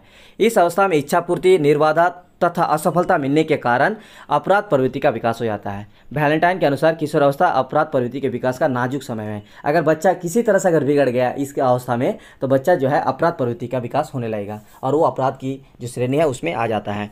अगला है काम भावना का विकास। किशोर अवस्था की सर्वाधिक महत्वपूर्ण विशेषता है काम पर इंद्रियों की परिपक्वता तथा काम प्रवृत्ति की विशलता। शैशव अवस्था का दबा हुआ यौन आवेश जो बाल्यावस्था में सुप्त अवस्था में रहता है, यानी जो नहीं रहता, मान लीजिए बाल्यावस्था में, वो होता क्या है, किशोर अवस्था में बालक जो है वो जागृत हो जाते हैं इस चीज़ को लेकर, और उसमें ये जो है उसका शरीर के आंतरिक जो दृष्टिकोण है, अंतरस्रावी ग्रंथि वगैरह से, इसी कारण उसमें जो है काम दृष्टि, जो काम की भावना वो आ जाती है। वो किशोर और किशोरी में 3 बातें दिखाई देती है, स्वप्रेम, समलैंगिक कामुकता और विषमलैंगिक कामुकता। यानी इस काल में चाहे किशोर हो या किशोर, बालक हो या बालिका, दोनों में क्या आ जाता है, एक आपका यहाँ पे प्यार वाली जो एक बात होती है वो आ जाएगी, समलैंगी जो है कामुकता आ जाएगी, और साथ ही विषमलैंगी यानी कि एक दूसरे के प्रति आकर्षण जो होती है। तो इसमें क्या क्या होता है, देखिए, आत्मसम्मान की भावना होती है, स्थिरता एवं समायोजन का अभाव होता है। किशोर अवस्था में शिक्षा का स्वरूप क्या क्या है, देखिए क्या क्या होना चाहिए किशोर अवस्था में शिक्षा का स्वरूप। पहला है शारीरिक विकास के लिए शिक्षा होनी चाहिए, दूसरा मानसिक विकास के लिए शिक्षा होना चाहिए, तीसरा संवेगात्मक विकास के लिए शिक्षा होनी चाहिए, चौथा सामाजिक विकास के लिए शिक्षा होना चाहिए, और पांचवा व्यक्तिगत भिन्नता के अनुसार शिक्षा होनी चाहिए। तो ये 5 जो चीज़ है ये शिक्षा का स्वरूप होना चाहिए। तो यहाँ आप लोगों को हम बता दिए डिटेल्स में, जो कि बाल अवस्था। बाकी यहाँ पे बहुत छोटा सा क्वेश्चन हम जो यहाँ पे किए हैं, ये आपका सीटेट वगैरह में काम देगा, तो ये हम आपको बाद में कर देंगे। अब मेन इंपॉर्टेंट क्वेश्चन वो है अभिवृद्धि और विकास, ठीक है। तो चलिए आप इसको बारे में जानते हैं। तो अभिवृद्धि और विकास, इसको जानने के लिए चलिए यहाँ पे देखते हैं कि इसका अभिवृद्धि और विकास का मतलब क्या है। अभिवृद्धि मतलब वृद्धि, और विकास, देखिए वृद्धि और विकास अगर सुनने में लग रहा है तो दोनों सेम चीज़ है, लेकिन दोनों में बहुत फ़र्क है। देखिए आप बताते हैं, अभिवृद्धि और विकास एक सिक्के के 2 पहलू है। इन दोनों को प्राय एक ही रूप में देखा जाता है, परंतु वास्तव में इन दोनों के बीच अंतर है सर, ठीक है। क्या है कि अभिवृद्धि और विकास को कई विद्वानों ने अलग अलग रूप में परिभाषित किया है। तो चलिए दोस्तों, इन दोनों के अंतर को समझने से पूर्व यह आवश्यक है कि अभिवृद्धि और विकास के पहले अर्थ समझा जाए। अभिवृद्धि का जो क्षेत्र है वह सीमित है। एक समय आता है जब अभिवृद्धि रुक जाती है, परंतु विकास कभी रुकने वाला नहीं है, यह निरंतर चलने वाली प्रक्रिया है। यह जन्म से लेकर मृत्यु तक चलती है। समझ में आया सर? अभिवृद्धि क्या है कि एक समय होगा जब शुरुआत होगी, और एक ऐसा समय आएगा जिसको खत्म हो जाएगा, लेकिन विकास जो है वो कभी भी खत्म नहीं होगा, वो जीवन पर्यंत चलता रहेगा, जन्म से लेकर मृत्यु तक। तो देखिए क्या है कि इसमें व्यक्ति का शारीरिक अभिवृद्धि एक समय में रुक जाती है। चलिए अब बताते हैं क्या है। सामान्यतः अभिवृद्धि की जो सीमा है वो 18 से 20 वर्ष की आयु तक सीमित रखा जाता है। इसके मध्य के अंतर को समझने हेतु आवश्यक है पहले इन दोनों का अर्थ को समझा जाए। तो अभिवृद्धि को समझने से पहले चलिए कुछ बातें हैं यहाँ पे लिखा हुआ, हम आपको पढ़ के सुनाते हैं, फिर आपको समझाते हैं। मानव अभिवृद्धि से तात्पर्य व्यक्ति के बाहरी पहलुओं के विकास से है, जैसे उसका वजन, लंबाई, उसकी कार्य करने की क्षमता। वैज्ञानिक शोधों के अनुसार यह अनुमान लगाया जाता है कि अभिवृद्धि वह सीमा है जो 18-20 वर्ष तक की आयु में पूर्ण हो जाती है। समझ में आ रहा होगा आप लोगों को? वृद्धि, बच्चा जन्म हुआ उसका देखिएगा पैर से लेकर हाथ से लेकर उसका पूरा शरीर की जो बनावट है, लंबाई, भार, वजन, ये सभी जो है बढ़ता जाएगा बढ़ता जाएगा बढ़ता जाएगा, लेकिन एक ऐसा समय आएगा जो उसका ख़त्म हो जाएगा और नहीं बढ़ेगा वो उसमें। ये होता है आपका अभिवृद्धि या वृद्धि, ठीक है। अब चलिए बात करेंगे कि मानव अभिवृद्धि से तात्पर्य उसके शारीरिक, बाहरी और आंतरिक अंगों के आकार, वजन एवं उसके कार्य करने की क्षमता में होने वाले उस क्षमता से होती है जो उसके जन्म से लेकर किशोर अवस्था तक होती है, जो 18-20 की उम्र तक चलती रहती है। और अभिवृद्धि की विशेषता क्या क्या है उसका फिर विकास के बारे में बताएंगे। तो अभिवृद्धि पहले बताते हैं। विकास आपको वही कि जन्म से लेकर लास्ट तक, तो समझाएंगे दोनों चीज़। तो अभिवृद्धि की विशेषता है, पहला है यह एक प्राकृतिक प्रक्रिया है, आप इसको ना रोक सकते हैं खुद से और ना ही इसको आप बंद कर सकते हैं। ये एक प्राकृतिक है, नेचुरल है। जन्म लिए तो 18-20 तक आपका जो है अभिवृद्धि होता रहेगा। मानव अभिवृद्धि की यह प्रक्रिया जन्म से किशोर अवस्था तक चलती है, अर्थात 0 से लेकर 18 वर्ष तक। अभिवृद्धि से आशय मनुष्य की लंबाई, वजन एवं आकार में परिवर्तन से है, जो निश्चित समय तक चलता है। अभिवृद्धि के अनेक चरण होते हैं तथा यह कभी अधिक मात्रा में या कभी निम्न मात्रा में होती है। मानव अभिवृद्धि सामान्यतः पर्यावरण एवं वंशानुगमन क्रम में होती है, अर्थात उसके वातावरण एवं जन्म कुल के अनुसार उसकी अभिवृद्धि होती है। कुछ बालक का देखिएगा कि बहुत जल्दी तेज़ी से बड़ा हो रहा है, लंबा ज़्यादा हो गया, किसी बच्चे भार ज़्यादा हो गया, किसी बच्चा में कम भार होता है, तो उसका ये वंशानुक्रम या उसके परिवार के या फिर उसके पालन पोषण से रिलेटेड या उसका पोषण से रिलेटेड होते हैं ये सब, ठीक है। अभिवृद्धि एक निश्चित सीमा होती है। अनेक मनोवैज्ञानिक अभिवृद्धि को 18-20 तक की आयु में ही मानते हैं। अभिवृद्धि मात्रात्मक होती है, अतः इसका मापन गणितीय संख्या और विधियों से किया जाता है। में मापन है क्योंकि 0 से लेकर 18 तक कर सकते हैं, साथ ही इसका वजन माप सकते हैं, इसकी लंबाई माप सकते हैं, तो ये गणित की भाषा में आ गया, ठीक है। चलिए, तो अभिवृद्धि मात्रात्मक होती है, हो गया। अब चलिए विकास के बारे में। तो विकास जीवन पर्यंत चलने वाली एक प्रक्रिया है, अर्थात यह निरंतर चलने वाली प्रक्रिया है। विकास के अंतर्गत शारीरिक या मानसिक विकास का अध्ययन किया जाता है। मनुष्य के बौद्धिक विकास की कोई सीमा नहीं होती है, अर्थात वह जन्म से मृत्यु तक कुछ न कुछ सीखते रहता है। इसलिए विकास को निरंतर चलने वाली प्रक्रिया माना जाता है। आप लोग जो भी इस वीडियो को देख रहे हैं, बस आपको करना क्या है, एक चीज़ याद रखिएगा, पॉइंट सब नोट कीजिए, बाकी चीज़ समझ लीजिए हम जैसे समझा रहे हैं, ठीक है। आपको कोई भी किसी भी तरह का कोई PDF चाहिए, कोई ज़रूरत पड़ेगा ना, कुछ जरूरत पड़ेगा, वीडियो पूरा देखिए, आपके लिए बहुत ज़्यादा काम आएगा, ठीक है। चलिए, अभिवृद्धि से यानी ग्रोथ से तात्पर्य कोशिकाओं में होने वाली वृद्धि से होता है, जैसे लंबाई, आकार एवं भार में वृद्धि, जबकि विकास से तात्पर्य उसके संपूर्ण परिवर्तन से होता है। विकास की विशेषता क्या है, देखिए विकास की विशेषता है, विकास एक निरंतर चलने वाली प्रक्रिया है, या जन्म से मृत्यु तक निरंतर चलती रहती है। मानव विकास में बौद्धिक स्तर पर बल दिया जाता है। इसका मापन गुणात्मक तथा मात्रात्मक दोनों तरीकों से किया जाता है। मानव विकास प्राकृतिक प्रक्रिया के साथ साथ एक सामाजिक और बौद्धिक प्रक्रिया होती है। मानव विकास भी वंशानुक्रम एवं पर्यावरण पर निर्भर करता है। अभिवृद्धि और विकास में अंतर, चलिए बताते हैं अभिवृद्धि और विकास में अंतर क्या है। ये तो हम बता दिए विकास के बारे में आप लोगों को, अब बताएंगे विकास और अभिवृद्धि में अंतर। अभिवृद्धि एक निश्चित सीमा तक होती है, यह एक निश्चित समय आने पर रुक जाती है, तथा विकास एक निरंतर चलने वाली प्रक्रिया है। ये पहला पॉइंट याद रखिएगा। दूसरा पॉइंट, विकास सामाजिक और बौद्धिक प्रक्रिया है, जबकि अभिवृद्धि एक प्राकृतिक है, ठीक है। चलिए, विकास मतलब जैसा आपका सोचने विचार करने की क्षमता, ये सब क्या समाज से आपका आएगा, परिवार से आपका खुद का बुद्धि है। वृद्धि में सिर्फ शरीर में होने वाले परिवर्तनों को सम्मिलित किया जाता है, जबकि विकास में शरीर भी रहता है, लेकिन शरीर के साथ साथ सामाजिक और मानसिक परिवर्तन को भी शामिल किया गया है। अभिवृद्धि क्या है, मात्रात्मक होती है, उसको माप सकते हैं, लेकिन विकास मात्रात्मक भी है, साथ साथ गुणात्मक भी है। और लास्ट, मानव अभिवृद्धि में पर्यावरण वंशानुक्रम प्रणाली का प्रभाव अधिक मात्रा में होता है, जबकि मानव विकास में इनका प्रभाव कम मात्रा में पड़ता है। चलिए, ये हो गया। अगला, व्यक्तिगत विभिन्नताओं का अर्थ एवं स्वरूप। कोई भी दो व्यक्ति समान नहीं होते हैं, यहाँ तक कि जुड़वा बच्चों में भी असमानता पाई जाती है। इस दृष्टि से व्यक्तिक विभिन्नता प्रकृति द्वारा प्रदत्त स्वाभाविक गुण है। देखिए, अगला क्वेश्चन है व्यक्तिगत विभिन्नता। ये क्वेश्चन बहुत इंपॉर्टेंट है आपके लिए, और हमने इसको इंपॉर्टेंट श्रेणी में रखा है, साथ ही इसको आप लोगों को तैयारी भी करवा रहे हैं। तो चलिए पूरा देखिएगा, आपको किसी भी तरह का कोई PDF की जरूरत नहीं पड़ेगा, बस आपको करना क्या है, पॉइंट सब आप लोग सुनिए और पॉइंट सिर्फ आपको नोट कीजिए, बाकी चीज़ हम आपको समझा रहे हैं, बस वीडियो को देखते रहिए। कोई भी दो व्यक्ति समान नहीं होते, यहाँ तक कि जुड़वा बच्चे में भी असमानता होती है। इस दृष्टिकोण से व्यक्तिगत विभिन्नता प्रकृति द्वारा प्रदत्त स्वाभाविक गुण है। आप लोगों को समझ में आ गया होगा कि व्यक्तिगत विभिन्नता क्या है। आप और हम हैं, तो आपके अंदर हमारे अंदर बहुत सारी जो है भिन्नता है, इसी को कहा गया है व्यक्तिगत विभिन्नता। इसका अर्थ और स्वरूप चलिए बताते हैं। सभी प्रकार की शिक्षा संस्थाएं अति प्राचीन काल में मानसिक योग्यता के आधार पर छात्रों में अंतर करती चली आ रही है। यद्यपि उन्होंने अपनी इस प्राचीन परंपरा का अभी तक परित्याग नहीं किया है, पर वो इस धारणा का निर्माण कर चुके हैं कि छात्रों में अन्य योग्यताएं और कुशलताएं भी होती हैं, जिनके फलस्वरूप उनमें कम या अधिक विभिन्नताएं भी होती है। इस धारणा को मनोवैज्ञानिक भाषा में व्यक्त करते हुए स्किनर ने लिखा है कि व्यक्तिगत विभिन्नता में संपूर्ण व्यक्तित्व का कोई भी ऐसा पहलू सम्मिलित हो सकता है जिसका माप किया जा सकता है। स्किनर की व्यक्तिगत विभिन्नता की इस परिभाषा के अनुसार उनमें व्यक्तित्व के वे सभी पहलू आ जाते हैं जिनका माप किया जा सकता है। माप किए जा सकने वाले ये पहलू कौन से हैं? इनके संबंध में टाइलर ने लिखा है, शरीर के आकार और स्वरूप, शारीरिक कार्यों, गति संबंधी क्षमताओं, बुद्धि, उपलब्धि, ज्ञान, रुचियों, अभिवृत्तियों और व्यक्तियों के लक्षण में माप की जा सकने वाली विभिन्नताओं की उपस्थिति सिद्ध की जा चुकी है। आप देखिए व्यक्तिगत विभिन्नता के कारण क्या क्या है। ये भी जो व्यक्तिगत विभिन्न होते हैं हर एक बच्चे में जो है तुलनात्मक रूप से आप में, हम में, आप अपने भाइयों में, आप अपने दोस्तों में देखिए कि आप में व्यक्तिगत विभिन्नता है। क्यों होती है? पहला है इसका वंश अनुक्रम। क्या है? पहला है वंश अनुक्रम। व्यक्तिगत विभिन्नता का पहला आधारभूत कारण है वंश अनुक्रम।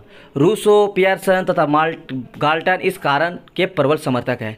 उनका कहना है कि व्यक्तियों की शारीरिक, मानसिक और चारित्रिक विभिन्नताओं का एकमात्र कारण उसका वंश अनुक्रम है।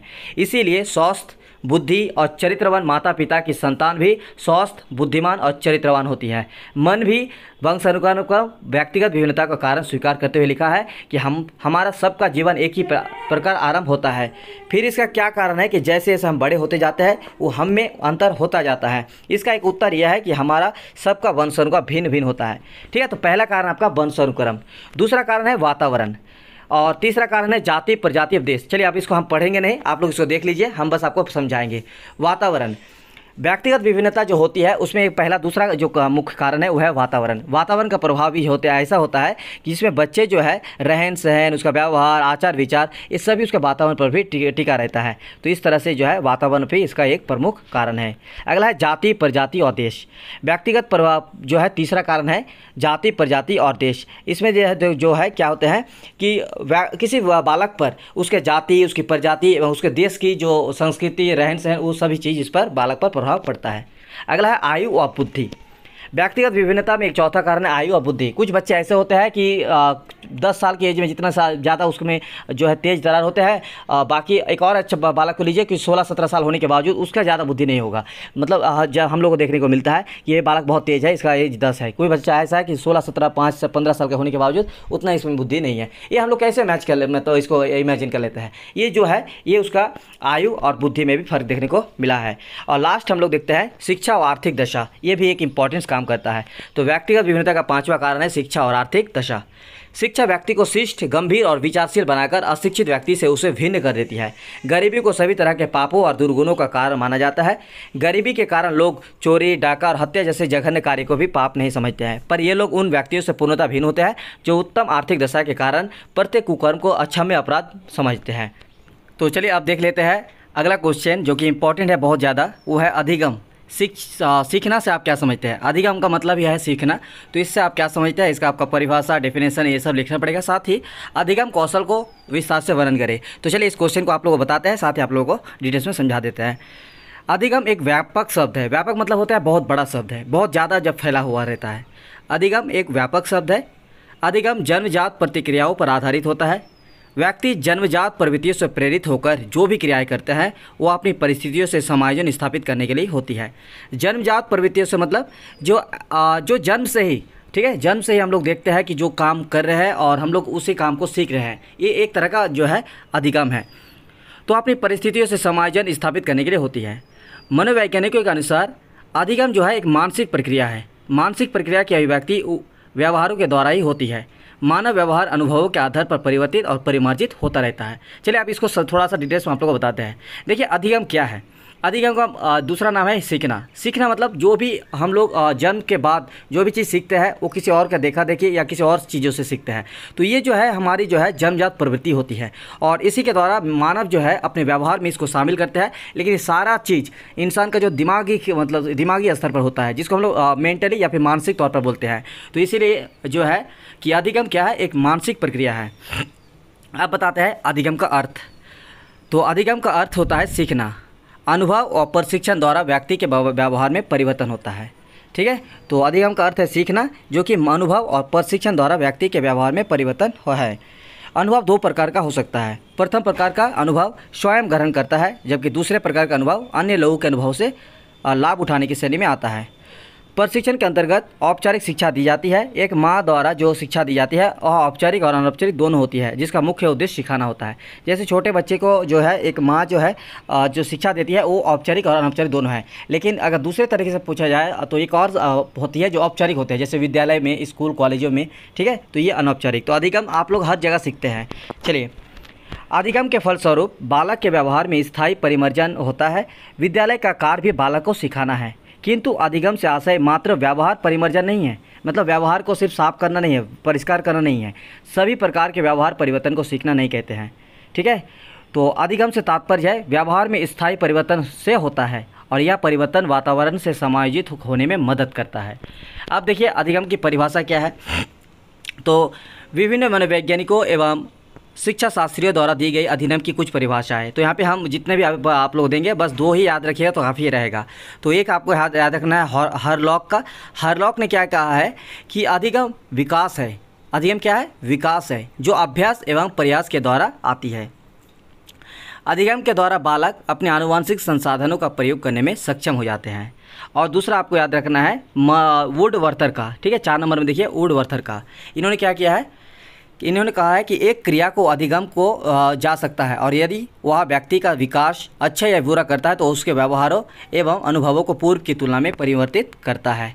ठीक है, अब चलिए अगला देखिए यहाँ पे अधिगम की विधियाँ। कितनी विधियाँ हैं? तो अधिगम की विधियाँ के बारे में बात करें तो देखिए, पहला है करके सीखना। अधिगम की कितनी विधि है सर? यहाँ पे हम 4 विधि के बारे में बताएंगे, सॉरी बहुत सारे विधि है, चलिए बताते हैं। पहला है करके सीखना।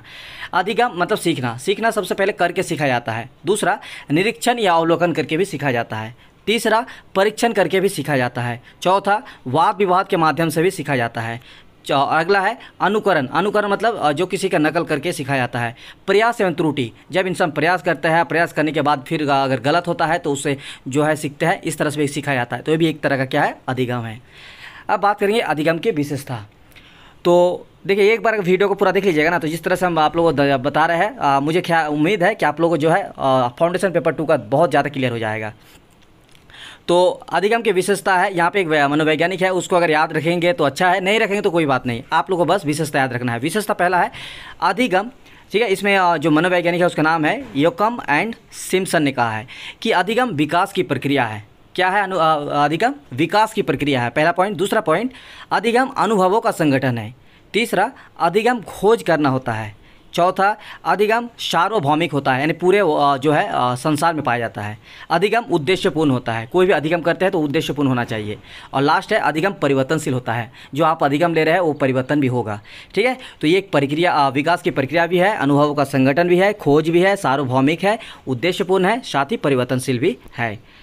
अब बात करेंगे शिक्षा मनोविज्ञान की विधियाँ। ये बहुत ज़्यादा इंपॉर्टेंट है और इससे रिलेटेड जो है आपका कोई ना कोई मेथड वगैरह पूछ लेते हैं। तो चलिए कुछ मेथड के बारे में यहाँ पे आपको बताते हैं। तो शिक्षा मनोविज्ञान की विधियाँ।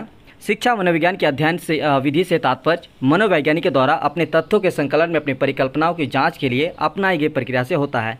विधि शब्द के अर्थ को स्पष्ट करते हुए चार्ल्स रीड ने लिखा है कि वैज्ञानिक भाषा में विधि शब्द का प्रयोग उस मार्ग को सूचित करता है जिस पर चलकर सत्य की खोज की जाती है। देखिए यहाँ पे मनोविज्ञान, शिक्षा मनोविज्ञान की विधियाँ क्या है ये आपको बता देता है कि जब मनोवैज्ञानिकों ने बहुत सारे तथ्य पेश किए तो उन सभी तथ्यों का संकलन किया, उनका स्टडी किया।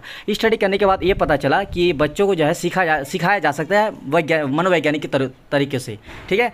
तो मनोवैज्ञानिक तरीके से सीखने के लिए बहुत सारी विधियाँ हैं, उनमें से चलिए आपको कुछ विधियों को हम यहाँ डिटेल्स में बताते हैं। पहला विधि अगर आपको याद रखना है तो वह है आत्मनिरीक्षण विधि। अब आत्मनिरीक्षण विधि क्या है चलिए आपको बताते हैं। आत्मनिरीक्षण या अंतर्दर्शन पद्धति वह पद्धति है जिसमें व्यक्ति स्वतः अपनी मानसिक प्रक्रियाओं का अध्ययन कर उनकी व्याख्या करता है। मनोविज्ञान ने इस पद्धति को वैज्ञानिक स्वरूप प्रदान किया है। अंतर्दर्शन में विद्यार्थी अपनी अनुभूतियों के स्वरूपों को समझने का वैज्ञानिक प्रयास करता है। इस प्रयास में अपनी मानसिक क्रियाओं के नियमों को भी समझाने की कोशिश करता है। जब व्यक्ति अंतर्दर्शन करता है तो अपना ध्यान बाह्य पदार्थों से हटकर मानसिक क्रियाओं पर लगा देता है। एक क्रोधान्वित बालक जब अपनी मानसिक अवस्था का पता लगाने के लिए मन का अंतर्दर्शन करता है तो क्रोध जागृत करने वाले बाह्य उद्दीपकों से अपना ध्यान हटाकर मानसिक क्रियाओं पर लगाता है।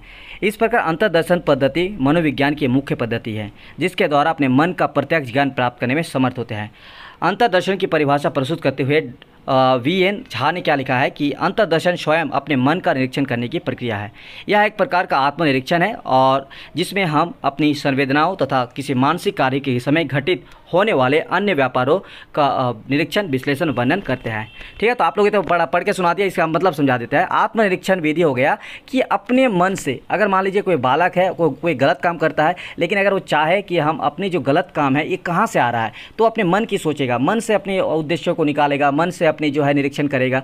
तो इस तरह से इसको बोला जाता है आत्मनिरीक्षण विधि, यानी खुद से ही ये सीखना। और यहाँ पे डॉक्टर वी.एन. झा का हम भी आपको परिभाषा दिखा दिए। अगला है प्रयोगात्मक विधि। अब प्रयोगात्मक विधि क्या है, तो देखिए प्रयोगात्मक पद्धति के निरीक्षण का अर्थ होता है पूर्व निर्धारित दशाओं में मानव व्यवहार का अध्ययन करना। निरीक्षण का मतलब हो गया कि कोई भी चीज़ है उसका पूर्व ज्ञान कर लेना। तो प्रयोगात्मक विधि क्या है, प्रयोगात्मक विधि एक प्रकार की नियंत्रित परीक्षण की विधि है। इस विधि में प्रयोगकर्ता एवं अन्य द्वारा निर्धारित की हुई परिस्थितियों या वातावरण में किसी व्यक्ति का अध्ययन करता है, ठीक है, या किसी समस्या के संबंध में तथ्य एकत्रित करता है। मनोविज्ञान ने इस विधि का प्रयोग करके न केवल बालकों और व्यक्तियों के व्यवहार वरन चूहों, बिल्लियों के व्यवहार का भी अध्ययन किया जाता है। मनोवैज्ञानिक प्रयोग का उद्देश्य किसी व्यवहार का अध्ययन किया जाता है। मनोवैज्ञानिक प्रयोग का उद्देश्य किसी निश्चित परिस्थितियों या दशाओं में मानव व्यवहार से संबंधित किसी विश्वास या विचार का परीक्षण करना है। तो देखिए प्रयोगात्मक पद्धति क्या है कि जब किसी चीज़ को प्रयोग करके उस पर नियंत्रित किया जा सकता है और इस तरह से जब उसको जो सिखाया जाता है, तो ये क्या है, प्रयोगात्मक विधि है। अगला विधि है निरीक्षण विधि। निरीक्षण विधि में क्या आता है कि निरीक्षण एक ऐसी पद्धति है जिसमें परीक्षक दूसरे व्यक्तियों की गतिविधियों का निरीक्षण करता है। जैसे मान लीजिए कोई टीचर्स है तो अपने बच्चों को जो वो नज़र रखते हैं, उसकी जो क्रियाविधि है, उनकी जो एक्टिविटी है, जब उस पर नज़र रखते हैं तो ये है एक आपका निरीक्षण विधि। तो सामान्यतः निरीक्षण का अर्थ है ध्यानपूर्वक देखना।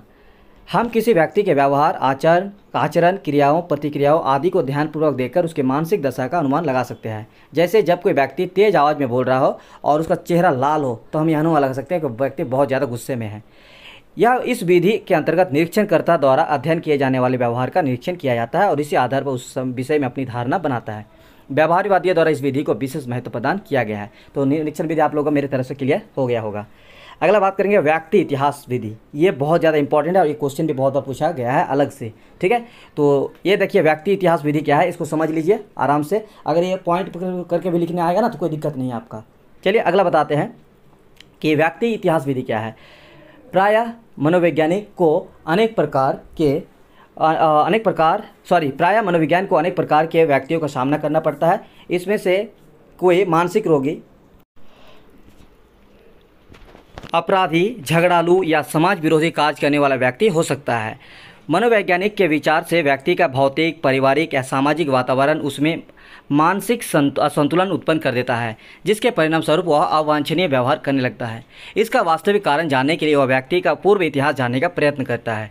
इस उद्देश्य की प्राप्ति हेतु वह व्यक्ति उसके माता पिता, शिक्षक, पड़ोसी, संबंधियों एवं मित्रों में पूछताछ करता है। इस प्रकार वह व्यक्ति के वंशानुक्रम, पारिवारिक एवं सामाजिक वातावरण, रुचि, क्रिया, शारीरिक स्वास्थ्य, शैक्षिक और संवेगात्मक विकास के संबंध में तथ्य एकत्रित करता है। मतलब इसमें क्या है कि व्यक्ति का जो है इतिहास जानना पड़ता है, यानी उसके पीछे जो रीजन है। मान लीजिए कोई बच्चा है जो कि बहुत ज़्यादा जो है झगड़ालू टाइप के हैं या जो है थोड़ा सा मेंटली टाइप के हैं, तो हम लोग अगर इस विधि का अध्ययन करके पढ़ाएंगे तो इसमें क्या करना क्या है कि जो निरीक्षण करता होगा उसको, जो पढ़ाने वाले होंगे उसको जो है उस बच्चे का जो है इतिहास जानना पड़ेगा कि उसके परिवार से, उसके समाज से, उसके मित्र से, उसके टीचर से। तो इस विधि को बोला जाता है व्यक्ति इतिहास विधि। बाकी यहाँ पे और भी कुछ लिखा हुआ है, आप लोग इसको पॉज करके देख सकते हैं, ठीक है। और यहाँ पे एक पॉइंट आप लोग याद रखिएगा कि व्यक्ति इतिहास विधि का मुख्य उद्देश्य किसी कारण का निदान करना है, यानी उसका जो कारण है उसका निदान करना। ये कौन कहा है? तो क्रो एवं क्रो। इसीलिए आप मनोवैज्ञानिक में क्रो एवं क्रो और स्किनर, ये दो का कभी याद आप लोग नहीं भूलिएगा। साथ ही वुडवर्थ भी है, उसका भी याद बहुत सारी जगह पर आपका आता है। चलिए अब है साक्षात्कार विधि। यह बहुत बड़ा इंपॉर्टेंट है ये भी। तो साक्षात्कार विधि क्या है? साक्षात्कार मतलब आप लोग बताता है इंटरव्यू कि आप क्या करेंगे जब आप किसी बालक का पढ़ाएंगे या उसको शिक्षा दान करेंगे तो सबसे पहले उसके साथ आपको बातचीत करना पड़ेगा और यही बातचीत आपका इंटरव्यू या साक्षात्कार विधि कहलाता है। तो देखिए क्या लिखा हुआ है। साक्षात्कार एक आत्मनिष्ठ विधि है जिसके द्वारा व्यक्ति की समस्याओं तथा गुणों का ज्ञान प्राप्त किया जा सकता है। इसमें दो व्यक्तियों के आमने सामने मौखिक वार्तालाप होता है। मौखिक वार्तालाप मतलब आमने सामने की बातचीत, जिसके द्वारा व्यक्ति की समस्याओं का समाधान खोजने तथा शारीरिक और मानसिक दशाओं का ज्ञान प्राप्त करने का प्रयास किया जाता है। साक्षात्कार विधि की परिभाषा इस प्रकार दी जा सकती है, जैसे गुड एवं हैट के शब्दों में, ठीक है, 2 नंबर में यहाँ देखिए गुड एवं हैट के शब्दों में कि किसी उद्देश्य से किया गया गंभीर वार्तालाप ही साक्षात्कार है। इस चीज़ को आप लोग याद रखिएगा और हो सके तो पीबी यंग के अनुसार जो सी है वो भी याद रखिएगा। लेकिन गुड एवं हैट के शब्दों में ये आपको याद रखिए कि किसी उद्देश्य से किया गया गंभीर वार्तालाप ही बातचीत ही जो है साक्षात्कार है। बहुत सारा यहाँ पे लिखा हुआ है, आप लोग इसको देख सकते हैं। चलिए अगला बात करेंगे। तो साक्षात्कार में होता क्या है, इस पॉइंट को ध्यान से देखने की ज़रूरत है यहाँ से, ठीक है, कि इनमें एक व्यक्ति दूसरे व्यक्ति को उसकी समस्याओं को समझने और उनका समाधान करने में सहायता करते हैं। तो साक्षात्कार विधि की विशेषता क्या है? साक्षात्कार में आमने सामने बैठकर किसी उद्देश्य को लेकर दो व्यक्तियों में वार्तालाप होता है। यह व्यक्ति से व्यक्ति का संबंध है, यह एक दूसरे से संपर्क स्थापित करने का साधन है। साक्षात्कार में संलग्न दो व्यक्तियों में से एक को साक्षात्कार के उद्देश्य का ज्ञान रहता है। इसके प्रयोग से व्यक्ति के विषय में विभिन्न वांछित जानकारी ग्रहण की जाती है। तो ये सारा है विशेषता है साक्षात्कार विधि की। 5-6 पॉइंट आप लोगों को लास्ट में जो बता दिए।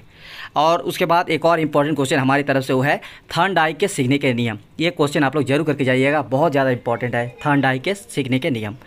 तो थॉर्नडाइक्स लॉ ऑफ लर्निंग का क्या है? पिछले कई वर्षों से अमेरिका के मनोवैज्ञानिक पशुओं पर परीक्षण करके सीखने के नियमों की खोज में लगे हुए हैं।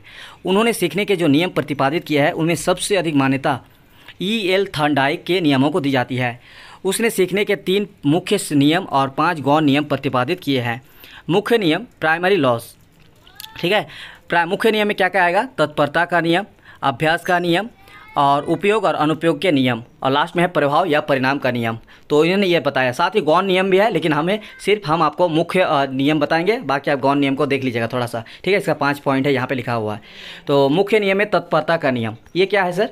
तो इस नियम का अभिप्राय ये है कि यदि हम किसी कार्य को सीखने के लिए तैयार किया तत्पर होते हैं तो हम उसे शीघ्र ही सीख लेते हैं। तत्परता में कार्य करने की इच्छा निहित रहती है। यदि बालक में गणित के प्रश्न करने की इच्छा है तो उनको करता है, अन्यथा नहीं। इतना ही नहीं, तत्परता के कारण वह उनको अधिक शीघ्रता और कुशलता से करता है। तत्परता उसके ध्यान को कार्य पर केंद्रित करने में सहायता देती है, जिसके फलस्वरूप वह उसे संपन्न करने में सफल होता है। भाटियों का यह कथन है, तत्परता है किसी कार्य के लिए बेहतर तैयार होना, युद्ध को आधा विजय कर लेना। ठीक है, तो तत्परता का समझ में आ गया आप लोगों को कि तत्परता मतलब होता है किसी कार्य को तुरंत सीख लेना, और इससे बच्चा सीखता भी है। मान लीजिए कोई क्वेश्चन है, बच्चा तुरंत कर लिया और उसी क्वेश्चन को उसको जिज्ञासा रहेगा, जैसे कर लिया उसका आंसर भी मिल गया। इसको बोलते हैं तत्परता का नियम। इस तरह से जो है थर्मोडायनामिक्स पहला लॉ है। दूसरा थर्मोडायनामिक्स लॉ है, नियम है सीखने का, वो है अभ्यास का नियम। तत्परता से आप सीख सकते हैं सवाल जवाब करके, लेकिन अभ्यास का नियम क्या है कि अगर आप अभ्यास करेंगे तो ही आप परफेक्ट लर्निंग कर सकते हैं। तो इस नियम का तात्पर्य है अभ्यास कुशल बनाता है। यदि हम किसी कार्य का अभ्यास करते रहते हैं तो हम उसे सरलतापूर्वक करना सीख जाते हैं और उसमें कुशल भी हो जाते हैं। जैसे मान लीजिए अभी आप मान लीजिए कि कंप्यूटर आपको नहीं आता है, लेकिन अगर आप बोलेंगे कि सर हमको कंप्यूटर में टाइपिंग सीखना है, तो टाइपिंग आपको तुरंत होगा नहीं। क्या होगा? वो आपको अभ्यास करते जाना है। जैसे जैसे अभ्यास करते जाइएगा, 1 महीना 2 महीना 3 महीना 6 महीने के बाद अपने आप देखिएगा आप टाइपिंग सीख गए। तो ये है आपका सीखना जो है आपका क्या है, रेगुलरिटी, अभ्यास करना पड़ेगा। तो ये समझ गया मेरे ख्याल से अभ्यास का नियम। अब देखिए अनअभ्यास का नियम। इस नियम का अर्थ है कि यदि हम सीखे हुए कार्य का अभ्यास नहीं करते हैं तो हम उसको भूल जाते हैं। अभ्यास के माध्यम से हम उसे स्मरण रख सकते हैं। तो ये अब मतलब अनअभ्यास, आपको एक काम करते उसको छोड़ दिए, जैसे टाइपिंग वाला है, आप करते 15 दिन हुआ 20 दिन हुआ छोड़ गए, तो क्या होगा, उस चीज़ को आप फिर से भूल जाते हैं। तो जो कार्य बहुत समय तक किया या दोहराया नहीं जा सकता भूल जाता है, इसी को अनअभ्यास का नियम कहते हैं। तो थर्मोडायनामिक्स का ये नियम है कि आप अगर अनअभ्यास करते हैं तो आप भूल जाएंगे। ठीक है, लास्ट है परिणाम या संतोष का नियम। ये है थर्मोडायनामिक्स का चौथा नियम। इसमें क्या बता रहा है कि इस नियम के अनुसार हम उस कार्य को सीखने चाहते हैं जिसका परिणाम हमारे लिए हितकार होता है या जिससे हमें सुख और संतोष मिलता है। यदि हमको किसी कार्य को करने या सीखने में कष्ट होता है तो हम उनको करते या सीखते ही नहीं हैं। ठीक है, तो मतलब परिणाम क्या है कि हम लोग कुछ काम ऐसे करते हैं जिसका रिजल्ट अच्छा हो, जो हमारे लिए काम आए। ऐसा काम नहीं करेंगे जो हमें हार्ड लगे या हमारे लिए जो है उपयोगी नहीं हो। तो फिर ये भी एक तरह का लर्निंग किया जाता है। ठीक, चलिए अब लास्ट यहाँ पे है 2 चीज़ आप लोगों को, एक है स्मृति या स्मरण का अर्थ, ये पूछ सकता है। ये आपका जो इंपॉर्टेंट टॉपिक्स आपको बताया था लास्ट में, इसके बारे में और भी कुछ क्वेश्चन है। ठीक है, जिसको 3-4 क्वेश्चन है, 2-3 क्वेश्चन वो हम छोड़ दिए, आप लोग देख लीजिएगा। इंपॉर्टेंट क्वेश्चन ऑलरेडी वीडियो में डाला हुआ है, डिस्क्रिप्शन में लिंक मिल जाएगा। वो सब क्वेश्चन आप लोग तैयारी कर लीजिएगा। जितना मेरा देना था आप लोग को तैयारी करवाना था कर दिए, शायद मेरे ख्याल से इसमें आपको अच्छा खासा हेल्प हो जाए। तो देखिए स्मृति या स्मरण का अर्थ क्या है, हमारे कार्य, अनुभव या विषय वस्तु कुछ समय तक चेतन मन में रहते हैं, किंतु बाद में वह अचेतन मन में चले जाते हैं और हम उसे भूल जाते हैं। इन अनुभव, विषय वस्तु, कार्य को अचेतन मन में संचित रखने और आवश्यकता पड़ने पर चेतन मन में लाने की प्रक्रिया को स्मृति कहते हैं या स्मृति कहते हैं। अतः स्मृति वह मानसिक प्रक्रिया है जिसके द्वारा मनुष्य अपने पूर्व अनुभवों को मानसिक संसार के रूप में अपने अचेतन मन में संचित रख रहता है और आवश्यकता पड़ने पर अपने वर्तमान चेतना में ले आता है। स्मृति क्या है? याद। सर याद, जो भी आप कार्य कर रहे हैं, अनुभव कर रहे हैं, विषय वस्तु जो भी कर रहे हैं उसको याद रह जाता है, ये है आपका स्मृति। तो स्मृति एक जटिल मानसिक प्रक्रिया है। ठीक है, हर चीज़ आपका जो है याद करना या स्मृति में रहना ये एक जटिल प्रक्रिया है। तो मैकडूगल का क्या कहना देखिए कि अतीत की घटनाओं के अनुभव की कल्पना करना और इस तथ्य को पहचान लेना कि अतीतकालीन अनुभव है, तो ये आपका क्या है, स्मृति है। उसी तरह से हिलगार्ड का भी क्या कहना है, स्मृति वह मानसिक प्रक्रिया है जिसमें अतीत में सीखे गए ज्ञान, अनुभव एवं कौशल का पुनः स्मरण किया जाता है। मतलब जो आप पूर्व में, ठीक है, जो पूर्व में ज्ञान लिए हैं, अनुभव किए हैं, कौशल किए हैं, वो सब आपको पुनः स्मरण हो जाता है आज के डेट में। तो ये आपका जो है स्मृति है। तो ये चीज़ हो गया। तो वुडवर्थ के अनुसार जो है स्मृति को 4 अंगों में बांटा गया है। पहला, आप कैसे सीख सकते हैं, मतलब स्मृति रख सकते हैं कि सीखना। दूसरा धारणा, तीसरा पुनः स्मरण और चौथा पहचानना। जब आप किसी चीज़ को सीखते हैं तो ये आपका स्मृति में रहेगा। जब आप धारणा बना लेते हैं तब भी आपका रहेगा स्मृति में। पुनः स्मरण करते हैं फिर भी होगा। और लास्ट है पहचान। अगर आप किसी चीज़ को पहचान लेते हैं तो इसका मतलब है आप स्मृति में आपका है। लास्ट हमारी तरफ से हुआ है आदत। आदत ये भी आप टॉपिक कर लीजिएगा। आदत को अंग्रेजी में हैबिट कहते हैं और हैबिट जो है लैटिन भाषा के हैबिटस या हैबिट शब्द से बना है, जिसका अर्थ होता है प्राप्त करना। ठीक है, ये याद रखिएगा। आदत का इंग्लिश क्या है? हैबिट है। और हैबिट कौन से शब्द से आया है? तो हैबिटस, जो कि लैटिन वर्ड है। और ये हैबिटस या हैबिट जो है सब किस शब्द से बना है? तो जिसका अर्थ है ज्ञान प्राप्त करना। ज्ञान प्राप्त करना। चलिए उसके बाद देखिए, जब किसी व्यक्ति किसी कार्य को अपनी इच्छा से जानबूझकर बार बार करता है, तब वह क्रिया कुछ समय के बाद बिना प्रयास के अपने आप होने लगती है। इसी बार दोहराए गए ऐच्छिक कार्यों के परिणाम को आदत कहते हैं। आदत सर, जैसे मान लीजिए आप खाना खाते हैं, तो अगर आप हाथ से खाते हैं तो डेली, तो रेगुलर, तो आप रेगुलर हाथ से ही खाएंगे, तो एक तरह का आदत है। तो इसी तरह से कुछ शिक्षा ऐसी होती है जो आप आदत से भी सीख सकते हैं। तो आदत जो है एक तरह का क्या है, ऐसा व्यवहार है जो आपके मानसिक और शारीरिक दोनों पर निर्भर करता है। ठीक है, तो इसी तरह से आपको अगला बताते हैं कि अतः हम कह सकते हैं कि आदत एक प्रकार का अर्जित व्यवहार है जिसमें किसी क्रिया के करने का तरीका निहित होता है। जैसे मान लीजिए खाना पीना, उठना बैठना आदि एक विशेष आदत के अनुसार ही होते हैं। जब आप खाना खाते हैं, उठते बैठते हैं, तो ये आपका जो भी हैबिट रहता है उसी हैबिट से आप चलते फिरते हैं। ऐसा नहीं कि अचानक आज चेंज हो गया, कल चेंज हो गया। तो आदत की परिभाषा दी गई है। देखिए विभिन्न मनोवैज्ञानिक आदत की परिभाषा कैसे दिया है। तो मनोवैज्ञानिक जेम्स ने आदत को मनुष्य का दूसरा स्वभाव कहा है। उसी तरह से देखिए विलियम जेम्स के अनुसार आदत प्राणी के पूर्वकृत व्यवहार की पूर्ण स्मृति है। ये आप लोग थोड़ा सा याद कर लीजिएगा। ठीक है, और लास्ट है 20 स्मृति। अब यहाँ पे देखिए 20 स्मरण, ये टॉपिक भी आप लोग करके जाइएगा, लास्ट है मेरी तरफ से आप लोगों के लिए। तो 20 स्मरण थोड़ा सा आपको बताएंगे, बाकी आपको पहुँच करके हम दिखा देंगे। तो 20 स्मरण से तात्पर्य है स्मरण की विफलता से है। जब व्यक्ति अपने भूतकाल के अनुभवों या ज्ञान को चेतन में लाने में असफल हो जाता है, तब उसे 20 स्मरण कहते हैं। यानी आप भूल गए कुछ चीज़, पुराने जो आपका अनुभव है, ज्ञान है, वो आप नहीं कर पा रहे दोबारा, तो ही आपका क्या है, 20 स्मरण है। तो जिस प्रकार से जीवन को उपयोगी तथा सुखी बनाने के लिए स्मृति आवश्यक है, उसी प्रकार हमारे जीवन में 20 स्मृति की भी उपयोगिता महत्व है। मानसिक स्वास्थ्य को बनाए रखने के लिए बहुत सी बातों का 20 स्मरण बहुत आवश्यक है।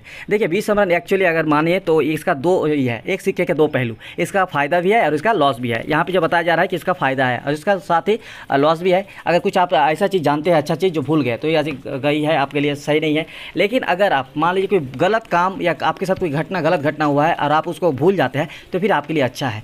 तो इस तरह से इसको 20 स्मरण का एक बहुत बड़ा आपकी लाइफ में स्वास्थ्य और मानसिक स्वास्थ्य और शारीरिक स्वास्थ्य पर रहने के लिए बहुत अच्छा जरूरी है। यदि अतीत के अनुभव व्यक्ति को सदैव परेशान करते रहते हैं और वह अनेक प्रकार के मानसिक रोगों को उत्पन्न करते हैं, तो दुखद घटनाओं को भूल जाना लाभप्रद है। 20 स्मरण की परिभाषा दिया गया कैसे, देखिए 20 स्मृति के अर्थ को स्पष्ट करने के लिए मनोवैज्ञानिक अलग अलग परिभाषा दी है, जिसमें ड्रेवर का क्या कहना है कि 20 स्मरण से तात्पर्य किसी समय प्रयास करने पर भी किसी पूर्व ज्ञान को याद करने अथवा सीखे गए कार्य को करने में असफलता से है। यानी आप किसी पूर्व में जो आपका ज्ञान प्राप्त हुआ है, अनुभव प्राप्त किया है, अगर आप भूल गए तो यह आपका 20 स्मरण है। तो 20 स्मरण की परिभाषा आप लोग इस तरह से दे सकते हैं। तो देखिए 20 स्मरण का सिद्धांत क्या क्या है। 20 स्मरण का सिद्धांत है निष्क्रिय अनुप्रयोग का सिद्धांत। 20 स्मरण मस्तिष्क में स्मरण चिन्हों के धुंधले होने के कारण होता है। स्मरण चिन्हों का बहुत समय तक उपयोग न होने की से भी विस्मरण की प्रक्रिया को बल मिलता है। अगला है पूर्व प्रभावी बाधाओं का सिद्धांत। अगला है उद्दीपन दशाओं में परिवर्तन। आप लोग ये सब पहुँच करके देख लीजिएगा। और लास्ट है स्वदेशीय विस्मरण और लास्ट है आपका असामान्य विस्मरण। तो ये रहा मेरी तरफ से फाउंडेशन पेपर 2। मुझे उम्मीद है आप लोगों का बहुत हद तक फ़ायदा मिलेगा। वीडियो को पूरा देखने के लिए बहुत बहुत शुक्रिया। वीडियो को शेयर कर दीजिएगा, चैनल को सब्सक्राइब कर लीजिएगा और साथ ही टेलीग्राम चैनल को ज्वाइन कर लीजिएगा। मिलते हैं नेक्स्ट अपडेट और वीडियो के साथ, तब तक के लिए शुक्रिया।